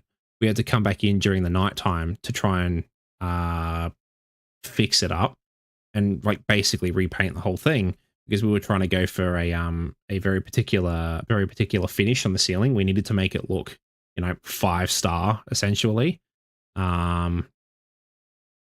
And we had to come back at nighttime to do it because the paint dried too quickly during the day, because it was in the middle of summer or something. And we ended up doing like the night shift, and we got to see the sun. Like we got to see the sun rise, and that was something else. That was honestly something really, really cool, and I never thought I'd actually get to see. Especially from the point of view that we had. Like I should have tried to take like a video or a picture or something, because it was incredible. It was honestly incredible. And like there was nothing. There was nothing happening. There was no sound, no cars, no people, because it was like just this beach. It was just this beachfront property in a little quiet neighborhood. I say a little neighborhood. It was like a rich person area, but there was like nothing happening. And you just hear the waves coming in and out like gently. You, and then eventually when the sun started to come over the horizon, it was something else. It was really, really cool. So I will say, like, despite the fact that I may not have enjoyed the industry did give me a couple really good experiences. A couple really good experiences, and I'm really happy that I got to experience. Um, ooh, that's good news. I will be talking about that one in a minute. That is really good news. um, cool. There is going to be a slight change of plans to this Friday. Originally, it was just going to be me playing Monster Hunter with with my mate who I played with on Monday, but it looks like we're gonna have the full group. I'm keen. I can't wait. I cannot wait. Um, you mentioned South Australia, and he started saying sorry for some reason. Okay, to be fair, the state of South Australia may not be super fantastic. I don't like. There's nothing like really wrong with it. It's just it's backwards. Probably the best way to explain it. A lot of Australians in particular, for whatever reason, view South Australia as backwards. Is there a joke? Yeah, that's kind of that is kind of the joke. Everyone views South Australia as backwards. I don't know why. I don't see it, but I don't know. Just the thought of like, oh, we should go to South Australia. I'm sorry. It's just made me giggle. Backwards. So like some of the things that they do there, whether it be their government or whatever, just doesn't seem right. If that makes any sense. Like some things don't sound logical or whatever. No one's saying that they've actually got a couple things down there that are actually pretty impressive. I guess depending on your point of view. I don't want to delve too much into it. It's not really my sort of thing to say. I personally don't mind South Australia, despite the fact they don't really have a lot there. The food there is amazing. I will definitely say that. There's an event there that's really, really cool, and I'm super keen to go to that in the end of June. But yeah, it's like a different approach. Yeah, pretty much. And to be fair, though, a lot like every state in this country has a different approach to everyone. But for whatever reason, a lot of people collectively say South Australia is backwards. I don't know. I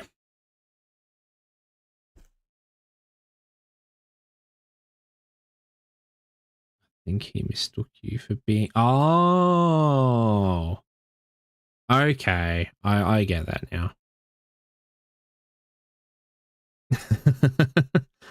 No, I do have family down there, but I don't know Australian geography too well. To be honest, same. Despite the fact that I've lived here all my life, same. At least I know where the states are and I know the capitals of them, but like I don't really delve too much into the major geography of it. All I know is South Australia is like the middle bottom of the country. Adelaide is basically at the bottom of that. And they have the Barossa Valley in there somewhere. That's like my knowledge of their geography.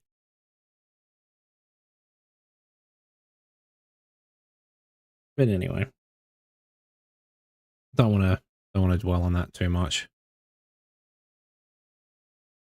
What was I saying? Right, yeah. So, um, the plan that I was going to have, getting back onto what I was going to talk about for Friday. The plan that I was going to have, I only know Melbourne and Sydney. No, that's fair. They're the two cities that get talked about outside of the country the most. Um, Makes sense. Yeah, like they're the two places that get talked about the most outside the country. So I get it. Like even inside the country, actually, they get talked about so much. It's nuts. But, you know, the plan for Friday is actually going to be really, really, really, really cool. So originally, we couldn't quite get everything to line up right. So what I was going to do is, I still wanted to play Monster Hunter and get people interested and see whether or not we'll do like a proper playthrough of the game. Um, so Monday was like my little pilot for someone who's never even played a Monster Hunter game before. He absolutely loved that, and we were going to do another session this Friday. And one of my other mates who he has played Monster Hunter before, but he's never played World. Um, he said dingoes won't get you. No, you don't need to worry about the dingoes. You don't need to worry about them too much. They're not this crazy, like crazy, crazed animal that everyone makes them out to be. Um, but we're gonna have like I was originally planning to get like me and two mates to go through and play through Monster Hunter World. Um, I've only seen the game, so I don't know the mechanics too well. No, that's fair. What are dingoes? Um, they're a wild dog essentially. Well, dog is, I guess, the general term for them. They're from the canine family. They sound like wolves or dog. Yeah. Well, there you go. They're from the canine family. They're essentially like a wild dog, really. Um, but nah, that's getting too political. I better not mention that. Um, no, no, I've never seen the problem with them. Um, Despite the fact that some people seem to have a problem with them. Cough, cough, government. Anyway, I don't know. I also think they look cool. I do like the look of dingoes. I think they look pretty cool. Actually, speaking of dingoes, I just remembered. Follow your chat rules, sir. Yes, yes. I won't get political. I won't talk about those types of things. Does that include the Emu Wars? Um, no, no. The Emu Wars, I wouldn't say is like a banned topic or anything. If anything, Emu Wars are great to just laugh at us for. Because yes, we even sent in the military at one point, and the military couldn't even just defeat them. Emus, man, they're truly crazy animals. But in all seriousness, though, like emus, kangaroos, like our two animals that are on our coat of arms are actually considered pests because of how many of them there are. How many of them there are actually like around and just ruining shit. Like they are considered pests. Emus the superior race, apparently so. Apparently, a flightless bird is far better than us humans. Oh, jeez. It's just funny. I don't know. The Emu Wars are just funny to laugh at more so than anything because it is just like a. It's just like a wow. That happened, didn't it?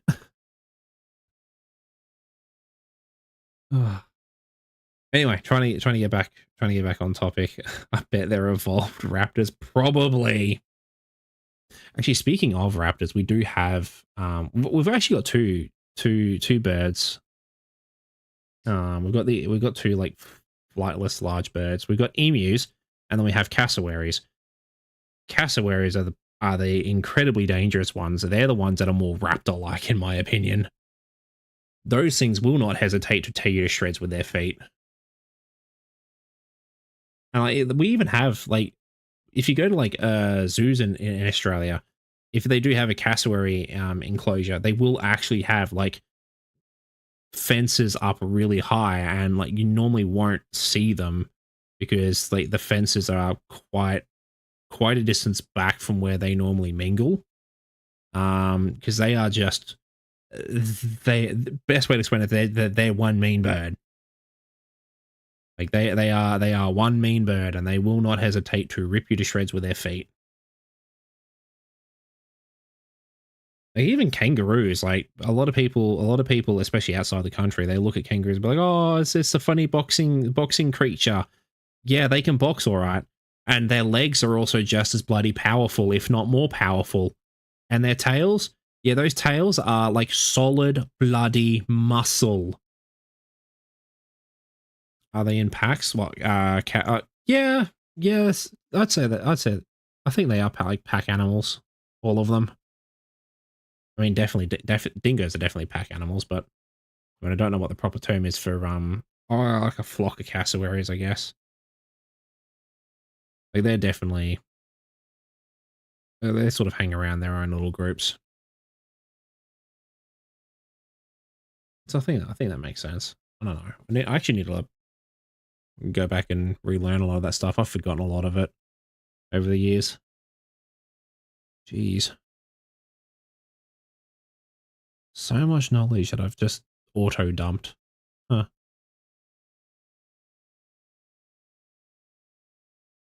But yes, trying to get back on topic now before I forget again. Um, I was gonna like I was gonna plan on doing like a proper Monster Hunter playthrough, like especially Monster Hunter World. Is inquiring if you're a VTuber or and your viewership. I mean, I wouldn't mind a VTuber model, I guess. I actually wouldn't mind one if I can get it all set up and working. Yeah. I mean, if I do this streaming thing properly, and I do try and do like more with it, um, I would like to have at least a face that I can put to my voice. I don't want to put my actual face out there because I mean, I don't want people to have to deal with my ugly mug on the screen. That would just be too cruel and mean. Um, no, in seriousness, I would actually like to good start as yes, actually, I was thinking of doing that as like a start until I can get, you know, money and stuff. I I don't know if I hate that term or if I laugh at that term more so than anything. Like flesh tuber is such a weird thing to just to even think about and say. Like it baffles my mind that we can that's how we distinct things now is either PNG, VTuber, or flesh tuber. Like, what even is that sentence? It's such a weird thing to think about. It is such a weird thing to think about. Do you want a recommendation or any art style you like? I actually recommendations for like particular artists wouldn't be a bad thing. Funnily enough, right? Like now we're on the topic of like models and whatnot. Doing like an alteration of my D&D character is kind of what I was thinking of doing as like a model, like changing the colors and stuff, and probably changing up a small amount of detail in him. I know a local artist who does sprites. Oh, nice. But yeah, I was like thinking of doing like changing up his colors a little bit, maybe altering slight details and looks, but thinking of having someone like this as branding or like a character or stuff, or essentially a face as well, just to put out there. And obviously changing his lore and backstory a bit more to be a bit more fitting to I guess what I want to do. So there's like two separate characters, despite both of them being Victus, I guess. But yeah, that was some of the thoughts I had when designing this. well, I guess it came after designing it and then looking at it. I'm like, yeah, I could probably do something with this. I could muck around with this and make this make this Victus #2, Victus 2 Electric Boogaloo.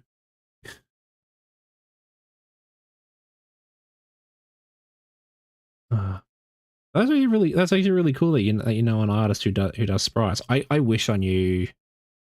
I wish I knew people who did like art and that sort of stuff. Actually, I should have asked him. Should have asked him. Now that I think about it, she mostly does cutesy things though. Is that a? I I'm not complaining. Like I won't complain. I don't mind. I would say a lot of my likes vary. A lot of my likes do vary. A lot of my arts, a lot of the art styles I like do vary. I don't have like a preference for one or the other. I do like a lot of well, she's a VTuber herself, and not really a friend, but more of an okay. I get you. I get you. Um, I want to. I would like to know more people who do like all sorts of different things. Um, but yeah, like art, I don't really have a preference. Oh, nice. Oh, that's real cool. Actually, if you, I mean, obviously you know her name, you you know her. But yeah, I'll if you pass me her pass me their name, I'll definitely have a look. I'll definitely have a look. Um, because but yeah, I don't know. I do like a lot of different art styles actually. I do like a lot of different art styles. I don't think there's one that I really have a preference over.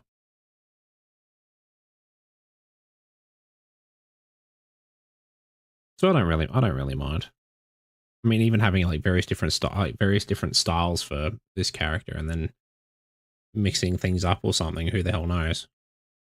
And a friend, more of an acquaintance is.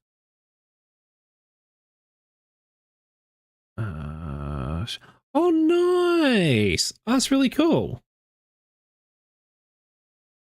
That is really cool. Okay, I'll definitely.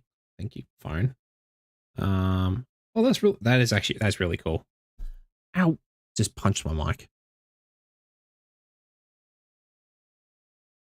I will definitely look into. I will definitely look into that. Very professional and does contracts really well. Ah, neat. Ow. That sounds like a plan. I'll definitely have a look when I get the chance. Actually, speaking of chances and times, ooh, didn't even realize how late it's gotten. I may have to I may have to look at ending the stream relatively soon, unfortunately. It is getting quite late for me, and I will need to look at getting food sorted soon as well. I don't know if you would do a PNG tuber art, but you can art. I mean, that's true. That is always true. Just no. So remember how I said I use AEST? Yeah, I live in the state that doesn't believe in daylight savings. So it's actually just past 7. Yeah, it's just past 7. Um, it is a nightmare trying to remember all the different times everything swaps over and which states do what and how. If anything, I kind of think it's a bit of a blessing. Time to rename the stream to chatting in D&D. Yeah, I'll probably. I don't know. I'll muck around with a couple of things. Like I said, I'll even add the link for Hero Forge in the description. And yeah, I'll probably change the title of it. That wasn't what you meant by strange.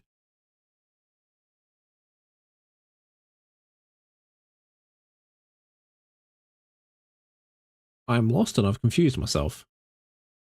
I must have said just random bloody words. Oh, thank you, fine.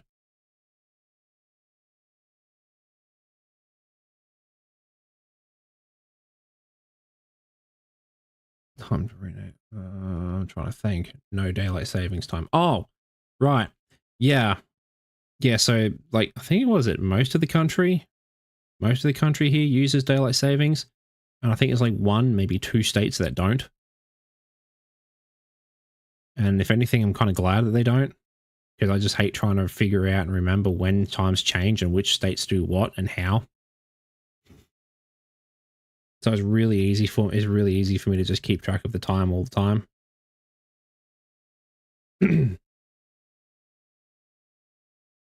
At least that's my perspective on it. I know some people don't mind it. Me personally, I don't like it. Yeah, I use, what is it? I use AEST, or Australian Eastern Standard Time, which is, oddly enough, only an hour ahead of JST, or Japanese Standard Time. Then you should go prep dinner. Yes, yes, definitely. And I will try not to do my usual trick of talking for another 7 hours after that.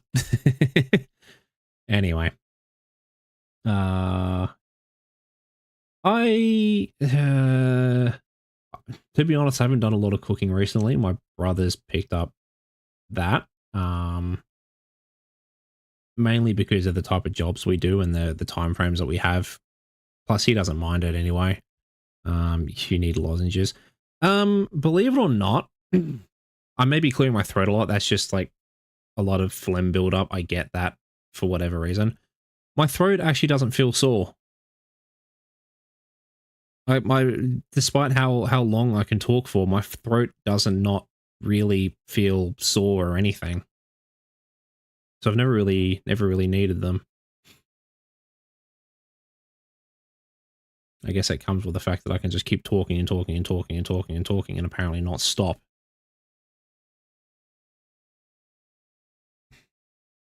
Anyway, I best not dawdle, otherwise I'm going to go on to like another 7 different topics. Anyway, you have yourself a good one. Thanks for coming out and having a good chat. That was a lot of fun. It was a lot of fun, and I hope you enjoyed your time out here. Anyway, I will say before I disappear, plan for Friday is I will be doing a slightly later stream again. They'll be doing some Monster Hunter stuff with some mates. We'll be getting everyone together who's going to be part of the Mon Hun crew. And we're going to be playing through hopefully both Monster Hunter World and Monster Hunter World Iceborne Edition. Because I mean, two of us are Monster Hunter fans. I've been playing the game for like years. I've been playing Monster Hunter since I was a kid, really. I've been playing that game for so long. It's so much fun. So it's good. It's kind of good and refreshing to be able to bring someone new to the series into such an amazing game that is Monster Hunter World, and also bring a friend who hasn't even played World yet, but has played other Monster Hunter games. And it's going to be so much fun getting him through it. Is it an old game? The series is old. Monster Hunter World, I wouldn't say is old. It is kind of. It is actually quite a few years old now at this point. It's like, I think 2016, I think. 2016, I think, is when it first came out. Remember correctly? So yeah, the Monster Hunter World is got some age behind it, but it's still such a good game. It is still such a fun game to get in and play. And I'm so keen to go back through and basically relearn and re-experience that game for now a third time. Because my original saves, I got 2 saves on my PlayStation 4. They are over 1,000 hours each. Just because of how much fun I had in the game. I just kept playing. Like, I completed the story and everything, and I was just going through and just like doing, like, hunting the monsters that I had a lot of fun with, and just doing like event quests and stuff like that, or you know, preparing myself for new content drops. Because and this is what I love. This is what I love Monster Hunter and Capcom for is, yes, they may do like a massive big DLC like Iceborne for World, but that's essentially a whole new game. Like, that's not like a small, here's, you know, 3 hours of content, thanks for paying $60 or whatever it is. Like, you basically get a full game as an addition, and then they turn around and go, cool. So here's what we're going to do.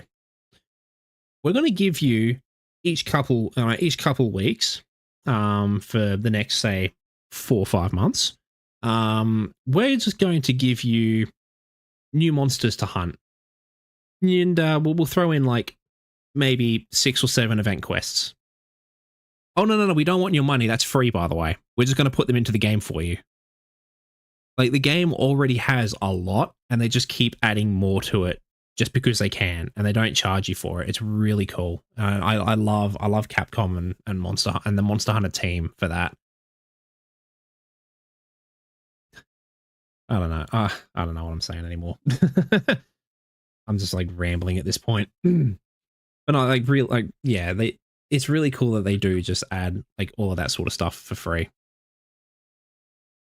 after you've paid like whatever it is, wherever you are. I think that was it for me. It's like $100. Once you go through conversions and everything and taxes and all that sort of stuff, it's like $100 for a brand new game. And then most other devs will just be like, okay, cool. Now that you've paid that, pay me an extra $30, please, and we'll give you like a handful of things. Don't understand, but it's interesting. No, that's fair. Like if you do join, like if you do join and just listen in on some of the stuff that we're doing, or if you get to catch a glimpse of everything, like you'll see how much is in just like the base game itself. That's expensive. Oh yeah, it is. It is very expensive. Like, to put it into perspective, I've got to work basically a day to pay for a game, just off of what I roughly get on my from my day job. I've got to work basically a day so that I can buy one game. It's nuts. But anyway, apart from that, it's not like, I guess, the end of the world. Anyway, I don't know. My mind's wandering now. I should probably disappear before I completely lose track of everything. But yeah, Friday will probably be a bit of a later one, later than what I normally started. Make sure to eat. I definitely will. Thank you.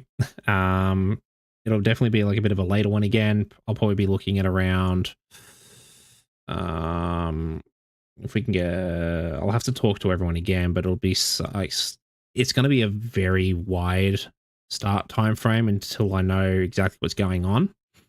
But we're looking anywhere between maybe 5 p.m. JST to like 8 p.m. JST as a possible start time. We'll work things out as we go. Don't go thinking about the meaning of life while eating now. It's funny you say that. There are times where I've just gone and like got food, and then my mind has just suddenly wandered into God knows what. My mind is very active. My mind is always thinking about all sorts of things, and because of that, I keep getting jumbled up with everything. But anyway, that's a story from another time. Thank you once again for coming out here and listening to me ramble about God knows what tonight. I hope you had a good time. It was a lot of fun. It was a lot of fun for me. Do you think about the Roman air? That may or may not have been a thought at one point. I can neither confirm nor deny. As my mind will think about a lot of things, almost anything and everything at some point. So that's definitely a possibility. But yeah, Monster Hunter Friday. We'll sit down with the guys beforehand to figure out a time for it, and that whole plan will shift depending on what happens. You can call me Joy here. No worries, Joy. Send you the sunset DMs later. Sounds like a plan. I would love to see that. And no, the meme is real. Yeah, it is. Yeah, it is. Yeah, so I'll sit down with the boys, figure it all out. And it'll probably jump between Fridays and Wednesdays because we've got like some of them have commitments on Friday that they can't get out of, and seeing as Wednesday is another day that I'm going to try and do streams on, it just worked out well for us. So that we'll bounce between Friday and Wednesday, alternating each week. By the sounds of things, yeah, we'll figure that one out when we cross that bridge. Anyway, you have yourself a good one, and catch you next time.